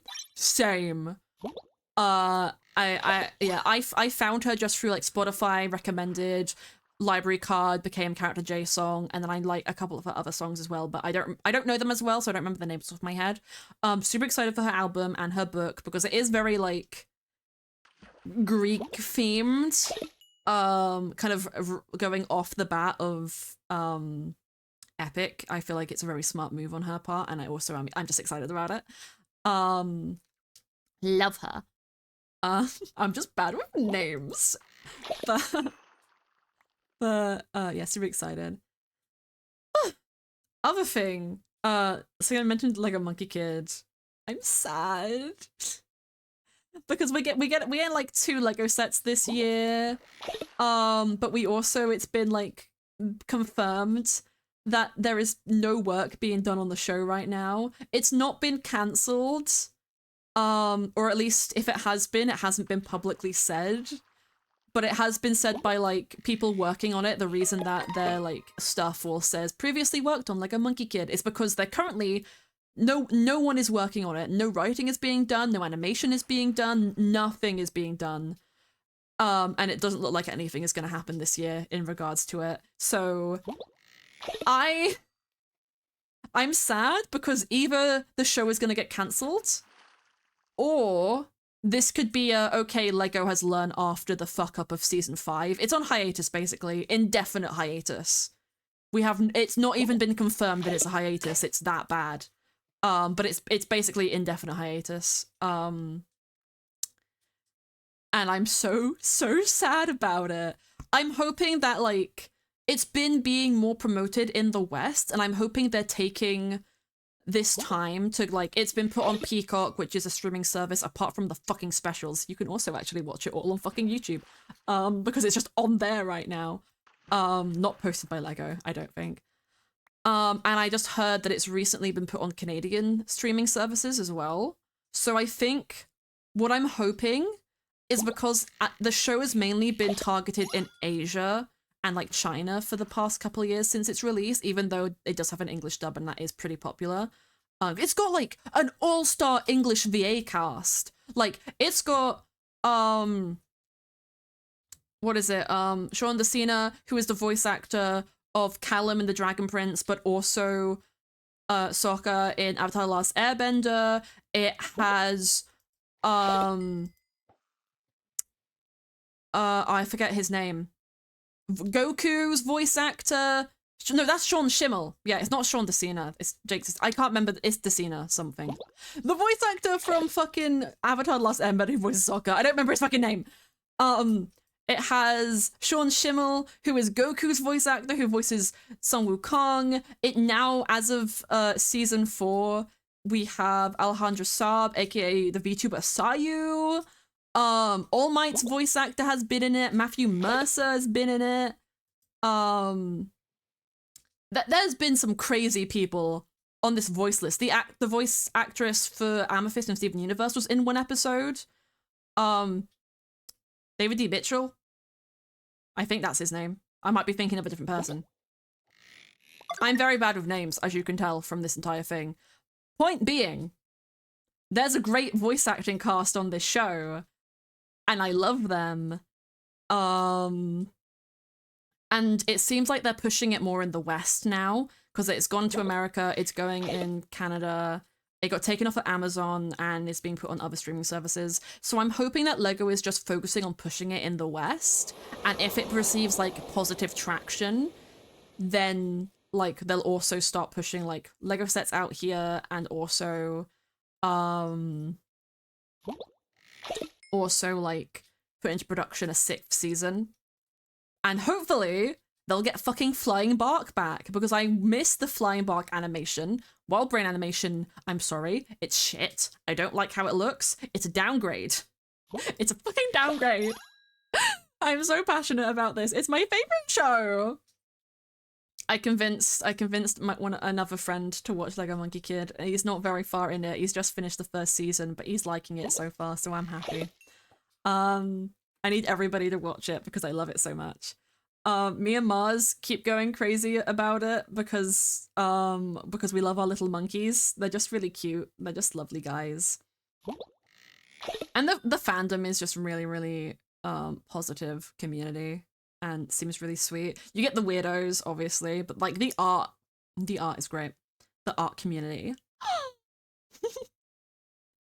But yeah, it's on an indefinite hiatus, and I'm sad about it, but you know, I'm hoping that if it comes back, it will come back better, but I just don't know, and not knowing makes me sad. You're gonna do more Lego Monkey Kid movie nights? I would like to. So this is like, I need to do some work on how the chat on screen looks, I think, because I don't think you guys can read that, because I definitely can't. I think the backdrop needs to be darker on it, and I don't know what to do with the text. You guys let me know if you have any opinions on or how legible that is for you. I could probably make the text bigger as well. I'll look into that. I just like very haphazardly added that before stream started, so it's very much not perfect, but I'll mess with that later. If a mod could make a note of that to mess with that in the Discord, that would be great. Alright. Sacrifice all I know. I will teach myself to let go. But I think I would like to do another Lego Monkey Kid movie night. I think we watched the pilot special, Hero is Born, and then season 1. So we should be on the second special The thing is, the second special, it's not on the site that I usually watch it on, because it's paywalled on there for some reason. It's the only thing that's paywalled. And the other site that I watched it on are kind of sus, so I might have a YouTube version that I can play. And if I do, then maybe we'll do that. My thing recently has just kind of been, I don't like have time, or I don't have energy to do things. Oh fuck, that was too early. Shit. But I think I would like to. Maybe because of the thing that I'm gonna have that is gonna be going on like most weekends, probably not till next month if I do any. Korean is barely legible to me at all, even with your glasses on. Okay. I don't want to open my Opera right now to try and mess with that. So you know what? We'll just leave it because I've already had it on for the past like 2 hours. It doesn't really matter. But I'll fix it up and do some tests. The problem is on OBS, I cannot read it at all, but OBS screen is smaller than my like Twitch screen would be. So I can like make out Esh's name and Estelle's, but the white text I can't really make out at all, which is a problem. So I will try and do stuff with that. I didn't want to go with the chat bubbles that I have on the other screen, and I might even change on the just chatting screen to default like Twitch. Just because like there's not really like a justified reason for it. It was just kind of, I've seen other people do it and I kind of like that. Sometimes you want something original and sometimes you want something simple, so I kind of went with simple. And the main reason I want chat on stream at all is just because I think it can be kind of cute for people who are here live to be like, oh, I was doing this, especially for the VODs. I think it's nice to be able to be like, oh, this is what was being talked about. The only reason I didn't have it before is because, like, you can get people in chat who can be assholes and say stuff that you don't really want to be seen or remembered. But if I time them out, hopefully this will update and remove the message. But the background is just Minecraft sky. Yeah, if I put it over here, if I put it on like the shadow, I can read that. I can read that really easily. Oh, well, not really easily. It's still super small. I might just need to, I don't want it really big. It doesn't need to be like amazingly legible, but I just want it to be a little bit better than it is right now. I think I need to darken the shadow on the background a bit more, and then maybe make the text like a little bit bigger.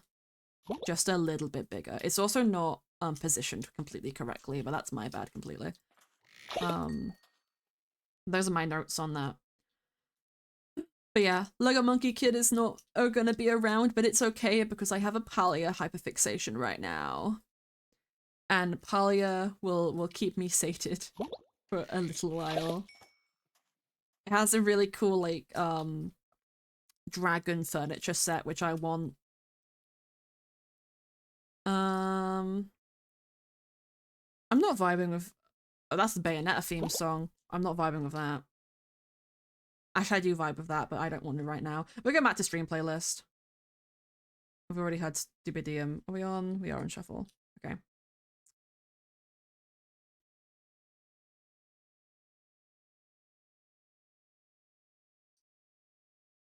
There. Okay.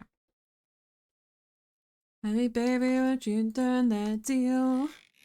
All the subs can see me not being picky about my songs. I'm just a little guy. What can I say? Ooh, yeah, I know you. I've been dead in a high school bed since you left me.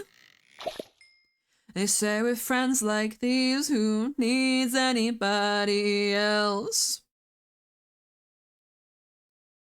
Baby, do you burn and bleed? Make you happy when I'm happy. Said a little better, not enough. Wanna say it through. Yeah, I know you. I've been when your ex is close since you left me. Say with friends like these, who sees anybody else? So fun fact, Jay, did you know that one of the people in charge of directing Xenoblade cutscenes was the cutscene artist for several Sonic games? I might have heard that before, but I don't outwardly remember it. So that's very, very fun. That's very fun. I love that. I love Sonic. I love Sonic. So Sonic 3 movie came out, and right now there's like rumors about like a Knuckles series 2.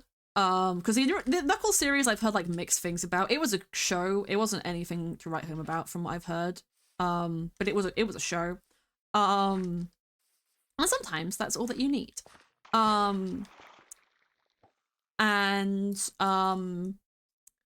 There's either going to be like a Shadow the Hedgehog show or a movie. And if they don't add Rouge the Bat, I'm starting a riot. Because she just needs to be there. Omega, I want to be there too, but I can understand more if they cut him out because he's a robot. But I don't want them to. I want full Team Dark. I want Shadow, Rouge, and Omega. I want my besties. I need them, pretty please. I was really sad that Amy wasn't in the third movie, but then they had the little teaser at the end, which, spoilers, sorry. I'm really interested. I'm gonna go on a Sonic rant now. I'm really interested what they're gonna do for the fourth movie, because we know they're getting a fourth movie with Amy Rose and Metal Sonic. Because those two characters were introduced in the same game, Sonic CD, so it makes sense to link them together again. But in that game, Amy was looking for Sonic because she had a tarot card reading that he would be the love of her life. Not even joking, that was in the handbook for that game. And then she got kidnapped by Metal Sonic, who was a creation of Eggman's.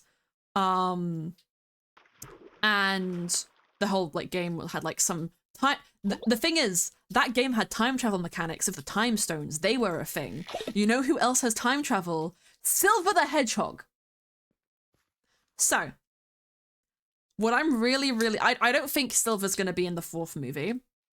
What I'm hoping is that the fourth movie has some sort of link or like foreshadowing to the time stones or the ability to time travel, so that the fifth movie can have Silver in it and also Blaze, because I need them together officially in something, and I need it to be better than Sonic 06. I'm so sad about it. Blaze is in side game terror, like purgatory, and she barely, like, she's in the main canon because of Sonic 06. That's the only, like, saving grace of that game, is that she's in the main canon. And Silver, because of that game, that being his debut, gets kicked to the side so much. So I need them both to have, like, their year. I need my little guys. They're my two favorite characters in all of Sonic. Actually, I probably prefer Shadow to Silver, but Blaze is my all-time favorite Sonic character. I love her so much. She is my favorite. And they do stuff with her in the comics, but I need more. I need more. Please. But what I'm hoping is they do, like, fourth movie is very Sonic, Amy, and Metal Sonic focused. I honestly wouldn't even be angry if Tails and Knuckles, like, weren't in it a lot. And then we have a Shadow movie or TV series which brings Team Dark together.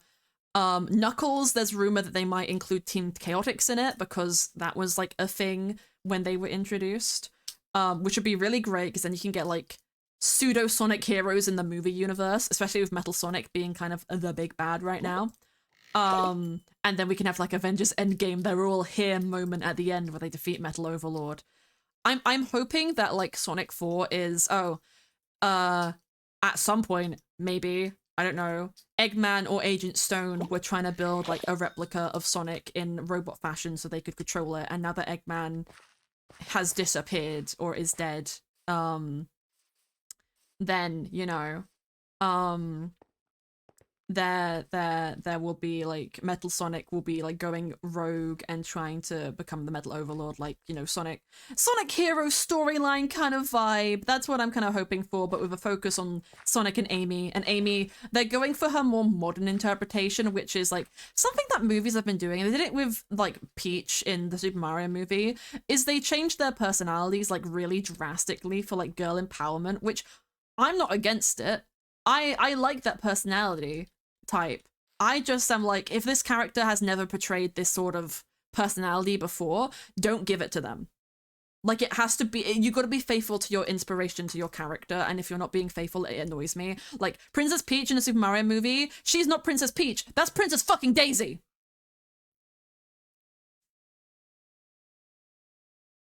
I heard a noise and I got really scared. I'm yelling because I'm home alone, and I might not be home alone. In Blaze, they won't make the thing they debut in never happen in the canon. Yeah, yeah. No, what's even more stupid is in Sonic 06, Blaze dies sealing Iblis away. And that, like, they never explain why Blaze has fire powers either in that game. Just that she does. She dies sealing Iblis away. And when she dies, she also gets, like, reborn in another dimension to keep Silver's world safe. And that's how they canonize Sonic Rush. But then here's the thing, because Sonic 06 never happened, because Sonic and Elise went back in time and blew out the Flame of Disaster so Iblis could never exist, that means Silver's ruined future could never exist, which means Blaze never existed in that timeline, which means she could never get sent to the alternate dimension to have Sonic Rush happen. But she does exist, so Sonic Rush just isn't linked to anything because it shouldn't have been in the fucking first place, but she still is part of the main canon because she's loved so much. And I'm so happy that she is, because very few side characters in Sonic history get that privilege. We barely even see, like, we don't even see, like, Cream or Big much anymore. Though we are seeing Big more because of the new writer who everyone loves, Ian Flynn. Very good writer. Understands Sonic pretty well. But he goes, like, he does, like, my Mithril writing of, okay, people made these stupid decisions, I've now got to connect them to make this make sense. Which works well in some cases, like the Egglogs in Sonic Frontiers, but not so well in other cases. I can't think of a specific example, but there are some. I just can't think of them right now. They're not that big of a deal to me, but I know some people have been pretty upset about them. But anyway. What I'm hoping... Oh, also Amy, personality-wise in the movie, from what we've seen, she seems like very competent, very good at herself. I think she is gonna get damseled, but I think her and Sonic are gonna have like a pretty like cute relationship. I don't think they're gonna go very heavily into the crush thing, but I do think that's gonna play a part into it, because it has to. It's Amy Rose. And I hope they include like at least a minor thing of the tarot card stuff for how she found Sonic. Just because it's been being brought up more and more in like modern Sonic interpretations, so I think in the movie like at least one reference to it would be cute. It got really forgotten after her first appearance, but it's being brought back, and I think that's fun because it's unique. You don't see that a lot in gaming or media nowadays, other than in like The Quarry. That game's great. I love that game. But yeah, Amy is like, in the movie, she seems like her more modern connotation, where she is like cutesy girly girl, but she's also a badass. She's always been like a crazy, like strong character, despite how like small and little and girly she is. That's always been kind of an Amy thing. Her with her hammer, like you piss her off, you better run. She has a temper and she's a little bit like manic pixie dream girl crazy. I think they're gonna go more with like the like she's cool and competent and fierce in her own right, and she's a bad girl who don't need no man, but I also think she's gonna like, you know, get a crush on Sonic because that's a big part of her character. And it will fit because she has been characterized like that before in varying degrees, especially in more modern connotations. Princess Peach has never been like that. Princess Peach has been quiet and well-meaning and well-mannered, and she is just a demure and mindful. The personality of Princess Peach in the Super Mario movie is just Princess Daisy's personality. It's how she's been characterized. It's how she is. I'm angry about it. I'm angry about it. Because now if they ever do another Super Mario movie and Daisy's in it, what are they gonna do? Just have two characters who are the same? That's pointless. My girl Daisy, my favorite Nintendo character, never gonna be my favorite Mario character, never gonna be in a movie because she's now Princess Peach stole her shit. I'm sad. I'm sad about it. I'm disappointed. But I'm hoping that whatever happens in Sonic 4 will be like Metal Sonic and maybe Agent Stone villains, because Eggman is dead. Spoiler. But then here's the thing. They introduce and or allude to time travel in that movie as a minor thing, because time travel fucks everything up that it touches, and I don't like it. But it's important for Sonic because it has been used so much. And then the 5th movie, we have, or doesn't have to be time travel, it can also be alternate dimension, because they've already done like planet travel, so alternate dimension can also be fine, even though it also adds a mess. My thing is, with Jim Carrey basically being retired and Eggman being dead, they could unless it was like a fake out, like with Shadow, but that was like expected, because that's what happened in Sonic Adventure 2. They can very easily have an Eggman from another dimension come to the movie universe, and then Silver and Blaze come after them, because Blaze in Sonic Rush is like the alternate universe version of Sonic the Hedgehog, who has her own Eggman and that stuff. But the thing about Blaze is that she's also kind of an alternate universe version of Knuckles, because she's very, like, a big part of her character is being the guardian of the Soul Emeralds, and Knuckles is the guardian of the Master Emeralds. And Sonic is not a guardian of anything. Him and Blaze just both have, like, the speed, and they both fight Eggman. But that's very, like, loose connotations. Say he would be willing to come out of retirement to play Eggman in Sonic 4. I think he did. I think his thing was, they give me, like, a good enough script that I will have fun doing, and I will do it. I'm just like, we don't know if he's alive or not. We don't know if he's alive or not. So, but I think it would be kind of fun for him to miss out on a Sonic 4, come back in a Sonic 5, because people would expect it less. I don't know. Or he could come back as an alternate universe version of Eggman, played by Jim Carrey. That would also be kind of fun, though, don't you think? And dramatic. And dramatic, maybe. But, in the movie universe, you could have, this alternate universe version of, like, Sonic and Knuckles. And if they want to add Marine, you can also add Marine as the Tails. That'd be alt universe version. Yeah. Oh, yeah. I'm just trying to, like, there's no point theorizing on what they're going to do with a movie. I'm just trying to think of how they're going to use the source material that exists and then adapt it into a movie. Oh my... Nice! I'm nice! Oh. I recognize that yellow anywhere.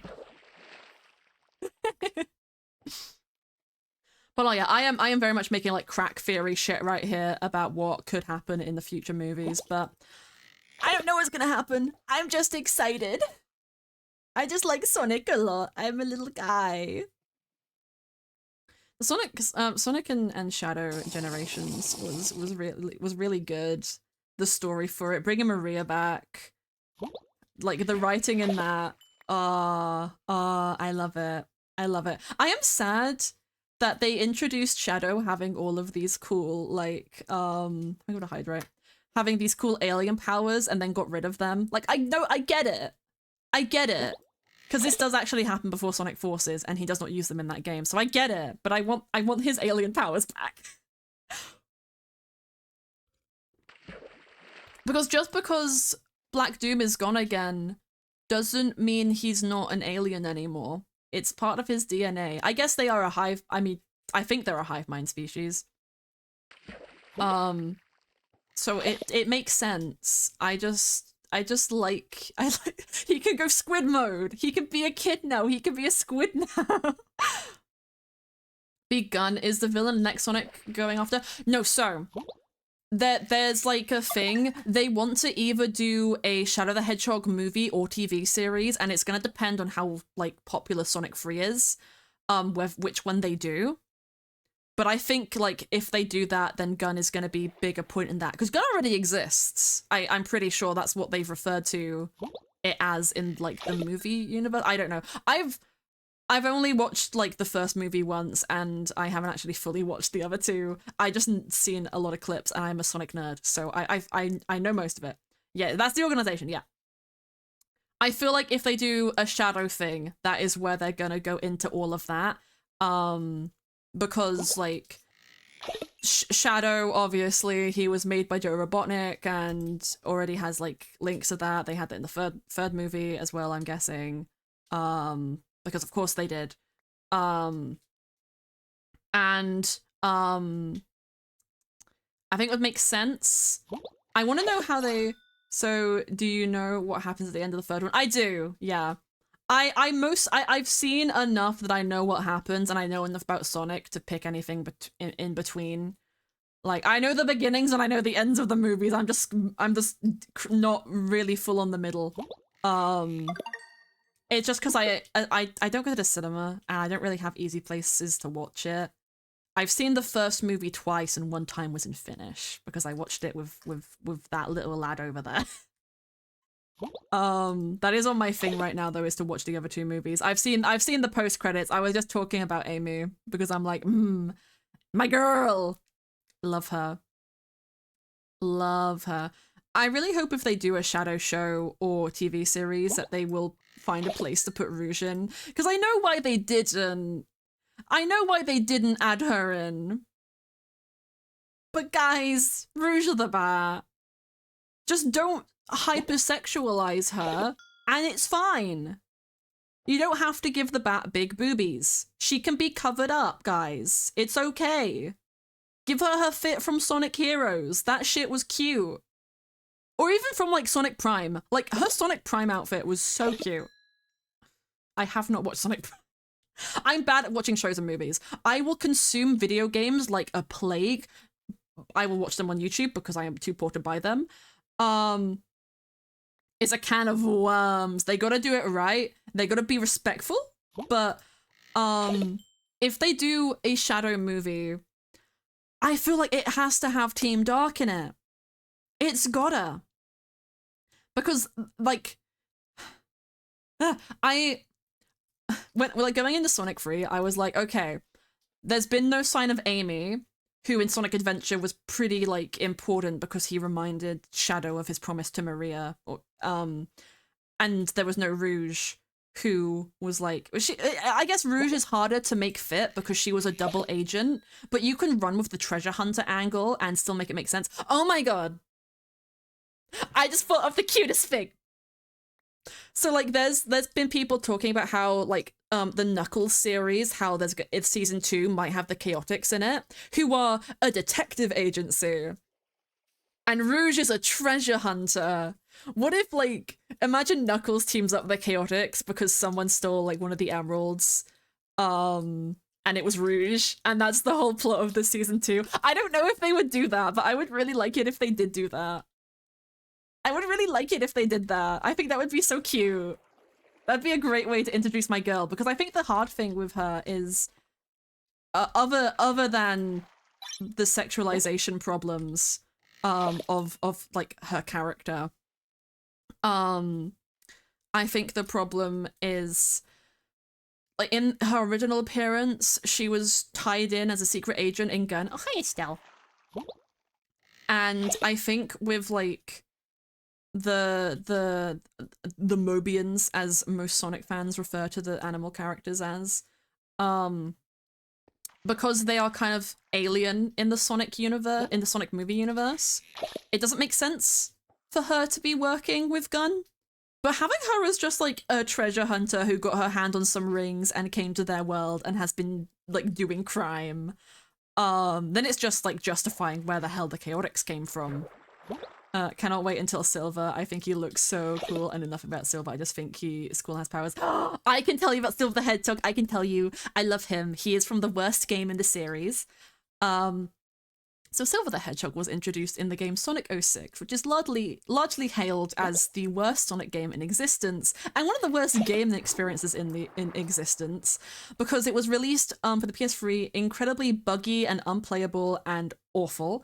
It also was originally not written as a Sonic game, and was last minute decided to be changed into a Sonic game by Sega, which is why Sonic has a romantic relationship with a human in it. But the main story is that Princess Elise, well, there is this thing called the Flames of Destruction that will bring forth a monster called Solaris, who will destroy like the world so thoroughly that nothing will exist again, basically. And a long time ago, Solaris was split into the Flames of Disaster. Solaris does go hard, it does. Was split into the Flames of Disaster, Iblis, and then Mephiles, who is like the shadow of the fire. That was done by the old king, Princess Elise's father, but he fucked up, and the Flames of Disaster were then sealed within Elise because they needed a living vessel, and Mephiles was sealed in a like scepter thing, which because they got split apart. And yeah, then you go to present day. Princess Elise has never been allowed to cry in her life because if she cries, the Flames of Disaster will be released and then the world will end and all that stuff. Mephiles is trying to get the Flames of Disaster to be released by organizing all these situations to make her cry. And one of the ways that he does that is in it's very convoluted and makes no sense, but at some point Iblis does get released, but Mephiles is unable to merge with it for some reason that I do not know. I guess it's just like Elise dies at some point and then it gets released and no one can do anything about it and Mephiles can't like merge with it. And then Iblis like destroys the world and Crisis City happens and everything is on fire and people are dying and it's an apocalyptic scenario. And that is where Silver lives. And that is where he has lived for the 14 years of his life with his only friend Blaze, who is a whole can of worms who I've already talked about, so I'm not going to talk about her, but she's my favorite character. But she's been done dirty by Sega.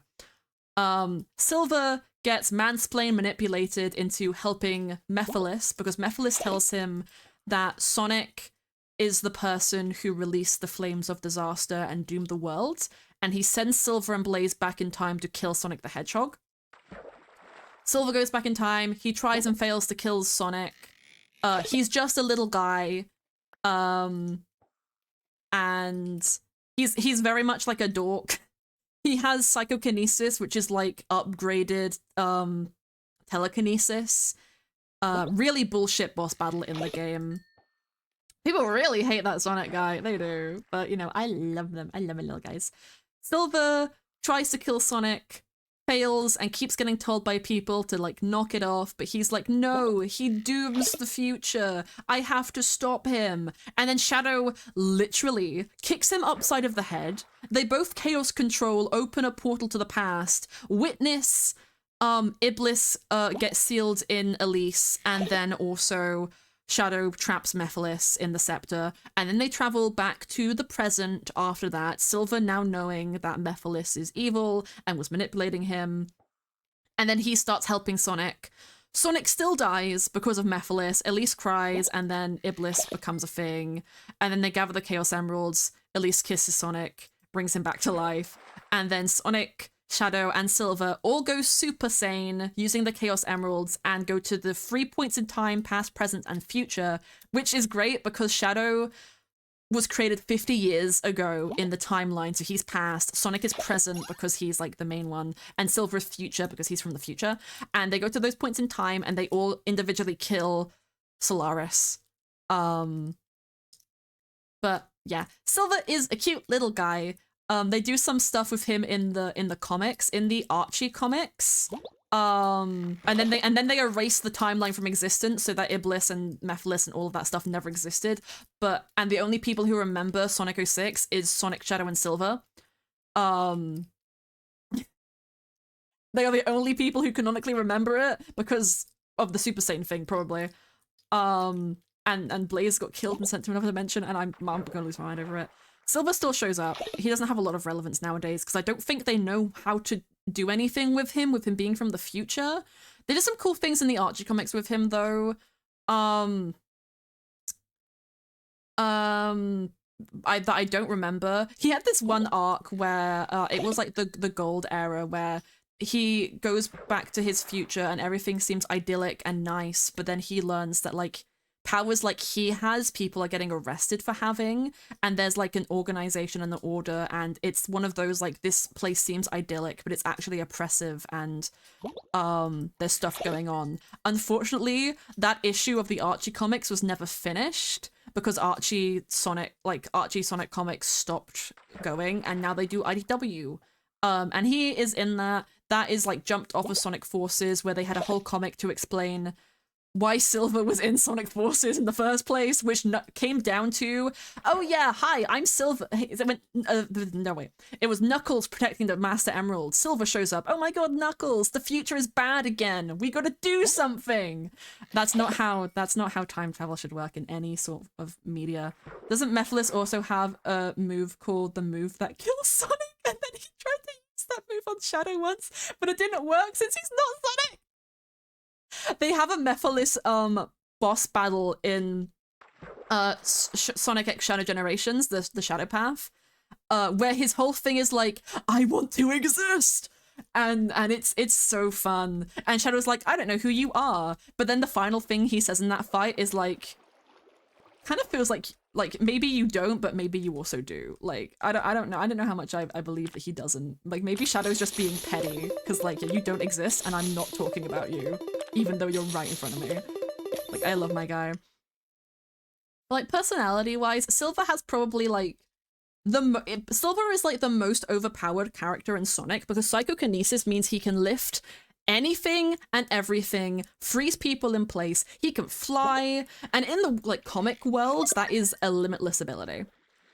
Silver the Hedgehog is also a character who is from a ruined future. He is 14 years old, and he is a dork. He does not have the same confidence or nonchalantness that Shadow and Sonic have. He does not have the same experience that they do. He just has a heart of gold.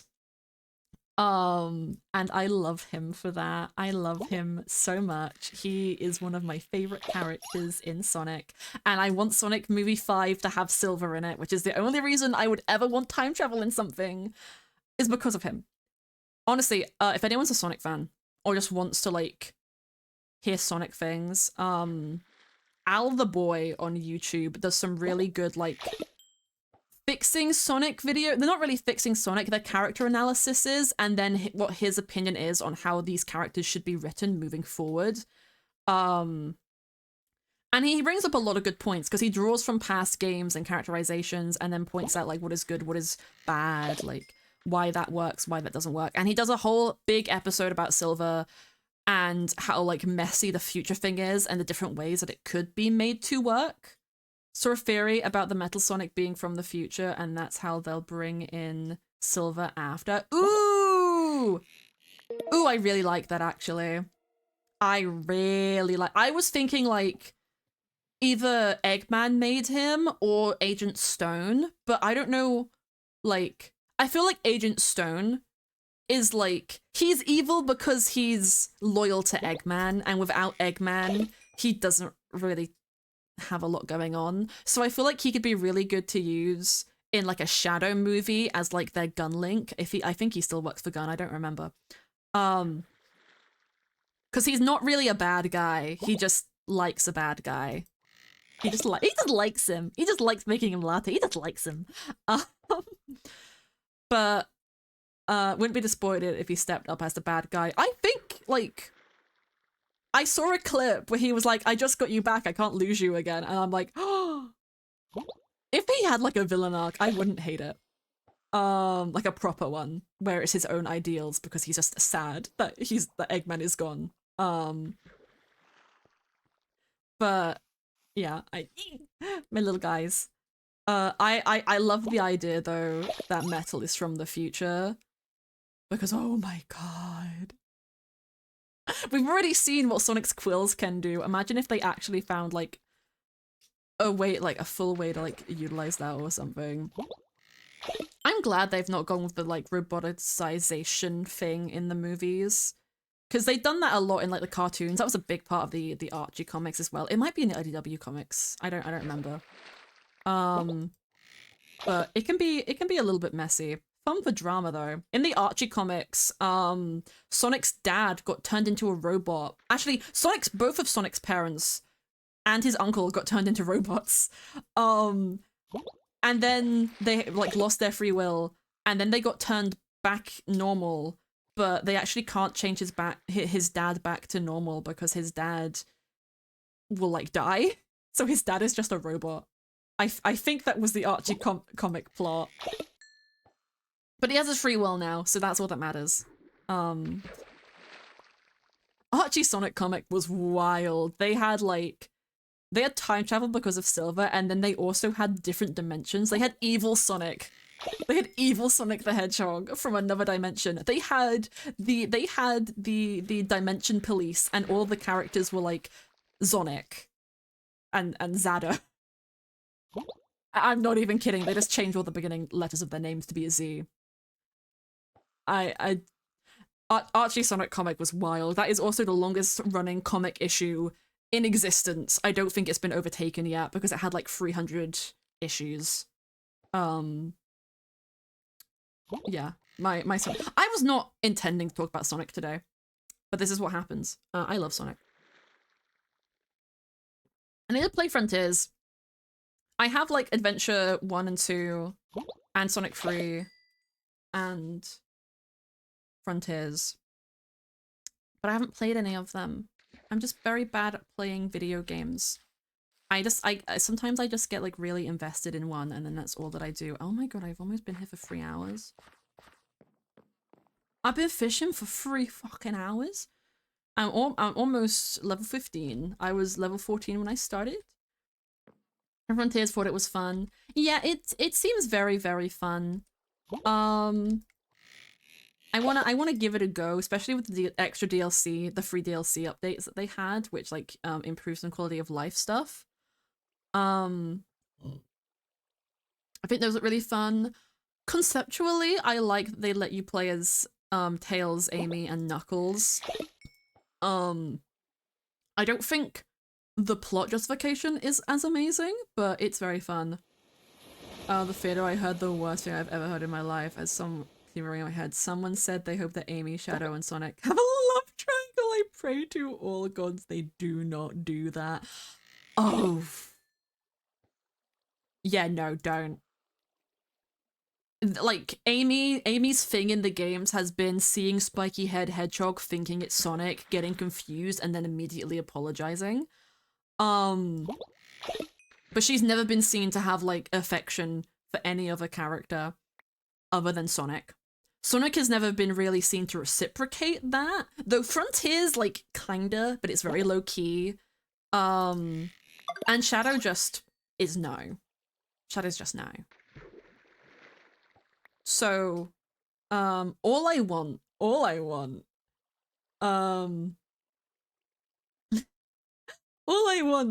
is for Amy to like have a cute little crush on Sonic, and then him be kind of like, I don't know.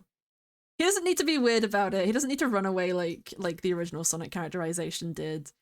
But I just want something like cute that I don't really have to do anything with. But it's an important part of her character that they've been moving away from that slightly, which I don't hate. But it was her whole like thing. Her whole existence was having a crush on Sonic, and I like that it's more than that now. But I need something little, so it's faithful. I need something just little. I just need a little bit. I don't even really care about the ship. The characterization.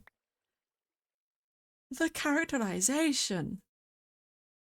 I care about my little blobbos. I literally have a triple S poster on my wall that I got from a Comic-Con. It's got Sonic and Shadow and Silver, and they're my little guys, and I love them.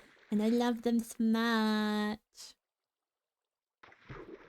My sweet little guys. But yeah, I'm gonna go for the 3-hour mark, and then we might head off, because I did start stream a little earlier today, but I do think I have driving lesson in the morning. And I'm also now out of water, so, not great. Throat very itchy. But I'm gonna try and stick with that, like, Tuesday, Thursday, stream thing that I mentioned. Um, because now I have the thing at the weekend. To get a late teen or young adult Sonic, I thought they'll end it with heavy implication they are together. Maybe. I did see a thing that was like a comparison between Sonic's height in the first movie to like in the second or third, I don't remember which. But he is getting taller. I don't know how much time has progressed between each of the movies because I'm not that up to date on that. But like my boy, my favorite thing is just like the little found family with Sonic and Maddie and Tom and now Knuckles and Tails. Like those guys are brothers and those are their parents and I love them. Found family I think doesn't get enough like thing in like popular media. It's usually just fanfic, but I love it. It's so cute. Give me friendship. Give me friendship. Give me friendship. I'm just a little guy. I'm just a little narrative brainy guy. Yeah. What time? All the memories. Only sweeter. I think. Well, what other things did I want to talk about today? Oh, I wanted to talk about Minecraft. Because, well, we're playing Minecraft. I've already talked a little bit about Minecraft.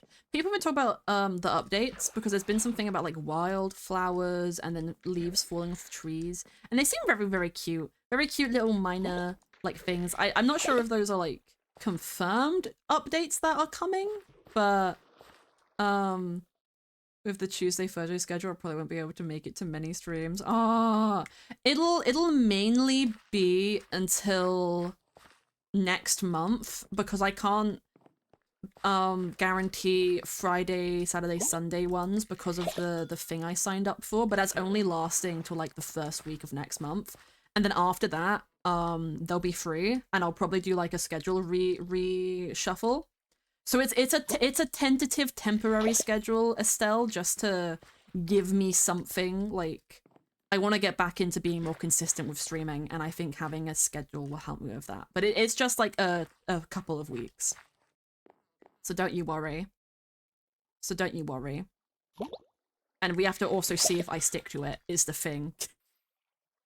It's the snapshot. Okay, yeah.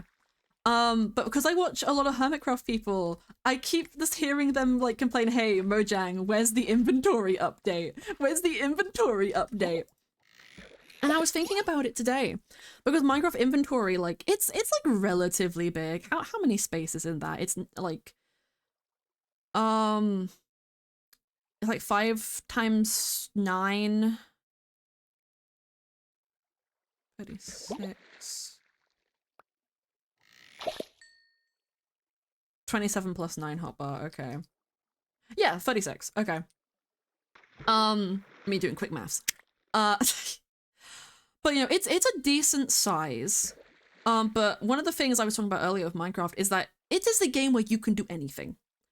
There is so much to do, there is so much to collect. They keep adding new blocks, and the only like inventory management things that we have is bundles, which are those how do you get bundles? Are those actually, like, I know the data is in the game, but are they obtainable in the most recent updates? Because I've not played them. I don't remember. If they're craftable, great. That's good for early game. That's fun. If they're only obtainable by finding them, that's a bit annoying. And then shulker boxes are like the big one, but that is like literally end game because you find them in the end. Including the hotbar offhand. Okay, yeah, forgot about that space. And then you have like armor slots, but they don't really count because they're just for your armor. But then again, you have to like swap in your chest plate and your thingamabob. So that's annoying. I don't know, like, I guess the complaint that I've seen most people have is like the tools. You have your sword, bow, axe, usually 2 pickaxes because of the enchantments, and then a shovel, maybe. And if you want to be committed, also a hoe and like a bucket. And then that's 8 of your 9 inventory slots taken if you want to carry all of those things. If you don't have a hoe or a shovel, that's still 6. And now a mace. Or like, I mean, I don't imagine anyone is going to carry every single piece of equipment on them at every single time, because some of them are kind of situational. And not everyone likes using bows. Not everyone, like, tridents are hard to find. There's just a lot of tools, right? And they all take up a singular inventory slot. And then you also have to carry, like, the ammo, for your bows. Even if you have infinity, I think you at least need one arrow on you. And inventory management doesn't like it's a feature of the game, but it doesn't feel like a fun part of the game. It's not like I've been playing Paleo a lot, and a big part of that is you start out with 2 hotbars of 8 space inventory, and inventory management and what you carry on you is like a big part of the game, because it's like what you need to give to characters and what you get as rewards and what you're buying and what you're selling, and it's like a lot. It's a very small scale game, so it works fine. And you also have both like chestplate and elytra. Yeah, exactly. It's just a lot of single space inventory items that you just don't get to do a lot with. And then store bundles can hold single space items. If those are obtainable, that's great. I think Riptide Tridents are something I always carry personally, although I do just put it away. I never use tridents, but that's because I never managed to find them. But I do always carry a bow. So that's my things. So what's your MMO boyfriend? How's it going, Angel? It's going good. See, now I'm in a discussion about Minecraft and I don't want to stop streaming, even though it's been 3 hours, so I'm gonna keep going. Me, not sticking to my own rules. I should get a water, but I don't want to right now.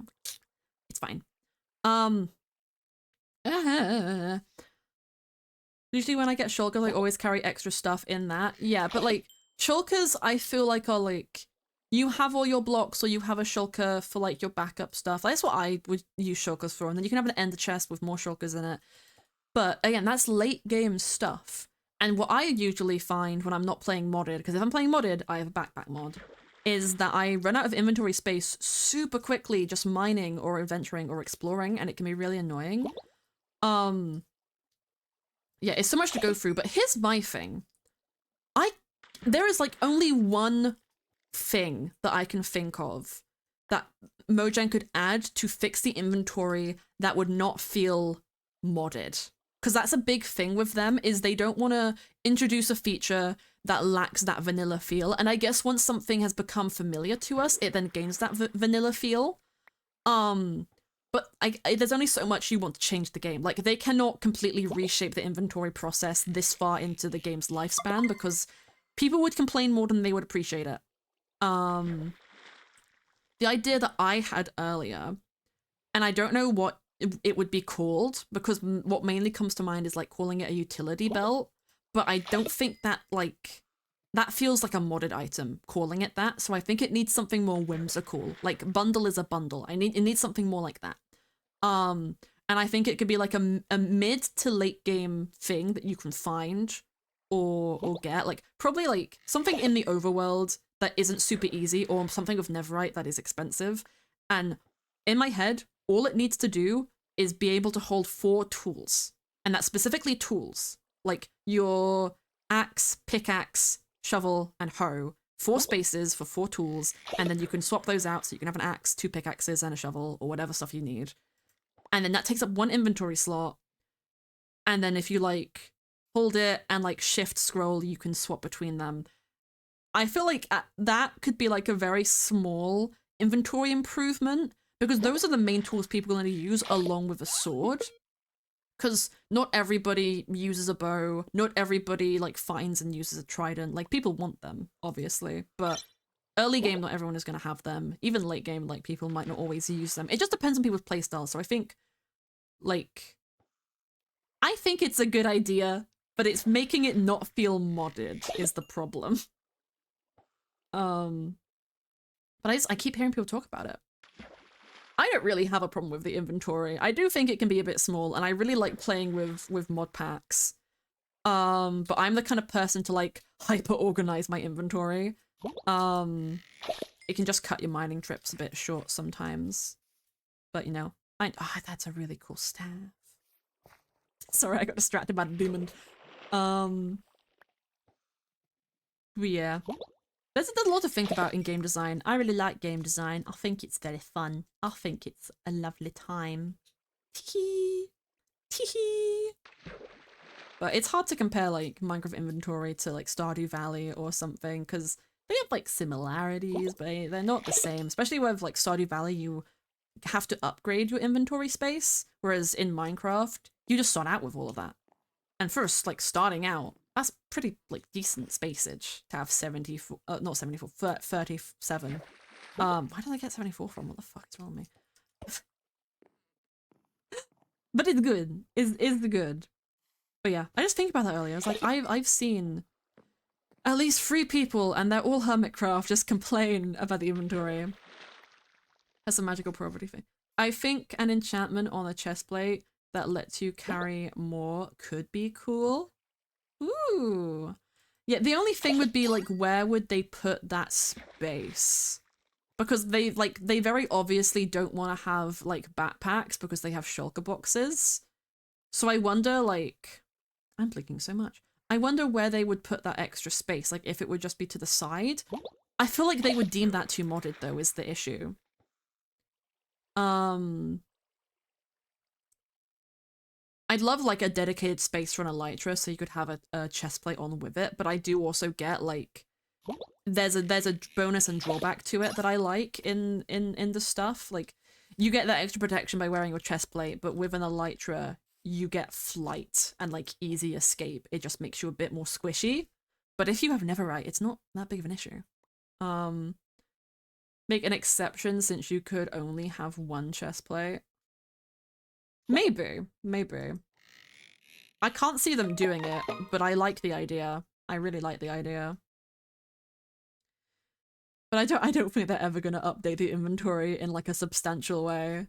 Maybe they'll add like more bundle types could be cool, like how you can upgrade like diamond armor to netherite armor. Maybe something like that with like a bundle where you can upgrade it to maybe it fits a stack of items, right? Maybe you upgrade it to fit 2 stacks of items. I'd like that as like a little progression thing. That would be fun. But yeah, ooh, I have been hit with the EPs. Okay, yeah, we are actually gonna end in a minute. I have been hit with the EP suddenly. This happens sometimes. I will be hit. I will be hit with it. And to lose, let it all. They put empty bundles in villages because I never see myself making one. What is even the crafting recipe? I feel like I've seen them in villages, but only in like modded. Let's go sell my fish. I'm guessing it's like leather and maybe string. I don't even know what the crafting recipe is, if there is a crafting recipe. I don't know these things. I think the recipe is leather and string, but that's all I know. Yeah, that's what I would imagine. I imagine like 4 or 5 leather and a string or something, which is like not terrible. Where am I going? I'm going the wrong way.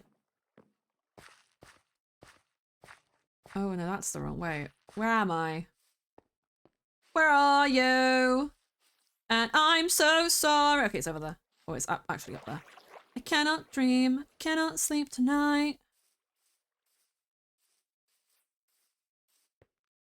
1 leather, 1 string above it. That's okay. That's really cheap. I mean, I guess leather and string. Leather isn't the easiest thing to come by.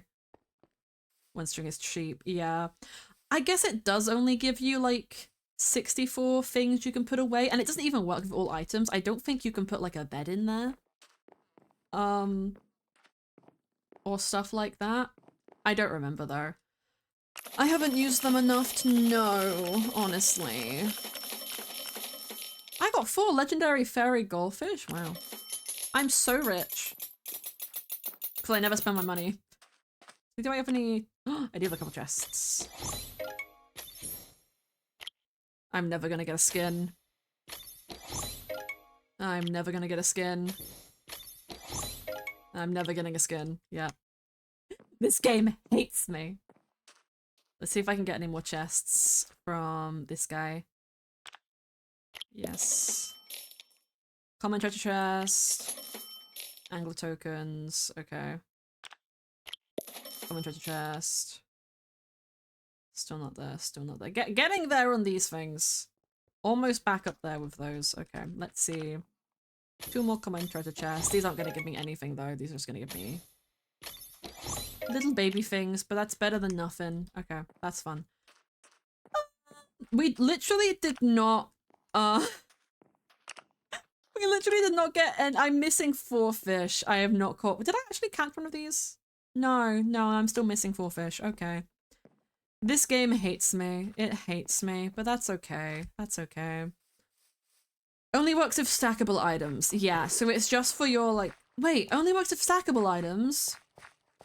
Oh, that's super bullshit then. Because you can't even put, like, an extra pickaxe or something in there. That's really boring. The game hate you. It's not giving me a skin for my fishing rod to make it cute. It's not giving me cute. They're like rare items, but I'm still upset about it. The game hates me. The game hates me. Maybe if I played it more, then I'd have more stuff. But no, I just come on here usually when I like my friends want to come on, or you know, today because I thought stream would be cute. Is Mars still around, or did he log off? I do not see him in the thing, so he must have logged off. How sad. How very sad. Either that or he's on Palia again.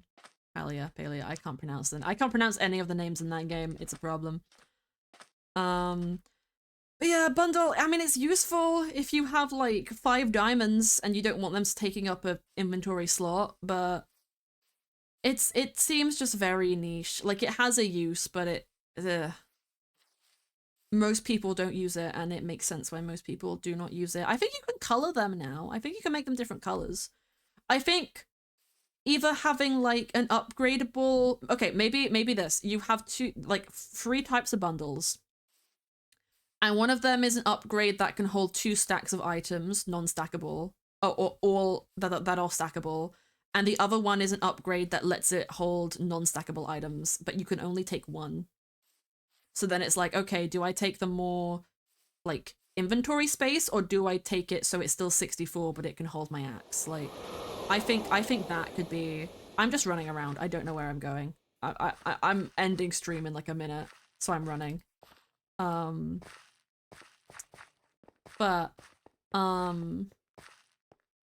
Yeah. It's a complicated thing. I don't think the inventory is that bad though. But I get the desire for there to be more in it. But yeah, I thought that was a fun thing to talk about. I've also... Ooh, I'm gonna start getting angry now. I also heard that Notch did a tweet about working on a spiritual successor to Minecraft that people have been calling Minecraft 2. I don't give a shit. I don't give a shit, okay? If that's like a real thing that's going on and people start doing stuff with it, I'm gonna be angry because it's the same thing as the J.K. Rowling thing. Okay, I've heard too many things about Notch being an ableist and homophobic to be on board with a Minecraft 2 that he makes. And like, don't quote me on all this because I have not done my research, but I believe my sources. Or like, I where I heard it, I don't think they'd like bullshit. So I'm just kind of like, yo, I don't care. Also, I don't know how you could make a successor to Minecraft that isn't just the same thing. Because Minecraft, you can do anything in it. The only way you could make it different, like, you can't. It constantly is updating, so like, there is no point for a sequel. There's no point. Any, like, Minecraft 2 will just feel like a ripoff. Like Survival Craft for the App Store. It's the same thing, but with different textures. But yeah, that's my mini rant. Honestly, aside from like a few people on TikTok, I haven't seen many people talking about Minecraft 2. I don't think many people care, and I think that's a good thing. We don't need it. This is my little game, and I am very happy with it. My Minecraft time. I didn't know I could get up here, but now I'm up here, and now I'm very happy with myself. I parkoured so greatly. Yippee! Yippee! But yeah, I think we're gonna call that for today. So Let me mess my stuff up. Let's go to the end screen. We're gonna find somebody to raid. And I do believe... I don't think that raid phrase exists anymore, actually. I didn't change that stream. Mods, someone note that down. I need to fix the end stream thing. Let's see who I know who is live. I do believe... Yes, there are a couple people. Let me have a quick little look. Ooh, ayo! That's okay, that's a video I'm gonna watch later. We're gonna raid the lovely Rose Fonda, who is doing day 3 of their debut-a-thon. They're doing karaoke and they're doing some art stuff, and it's all been very cute, very sweet. So everyone, go and check Rose out, good friend of mine. We're gonna start the raid to them. Do be sure to join my Discord if you haven't already. Hopefully I will see you guys on Tuesday, and we will have a funny little time. A bunch of capybaras just got thrown at Rose. That was very funny. But yeah, I will see you all next week. Love you guys. Bye bye.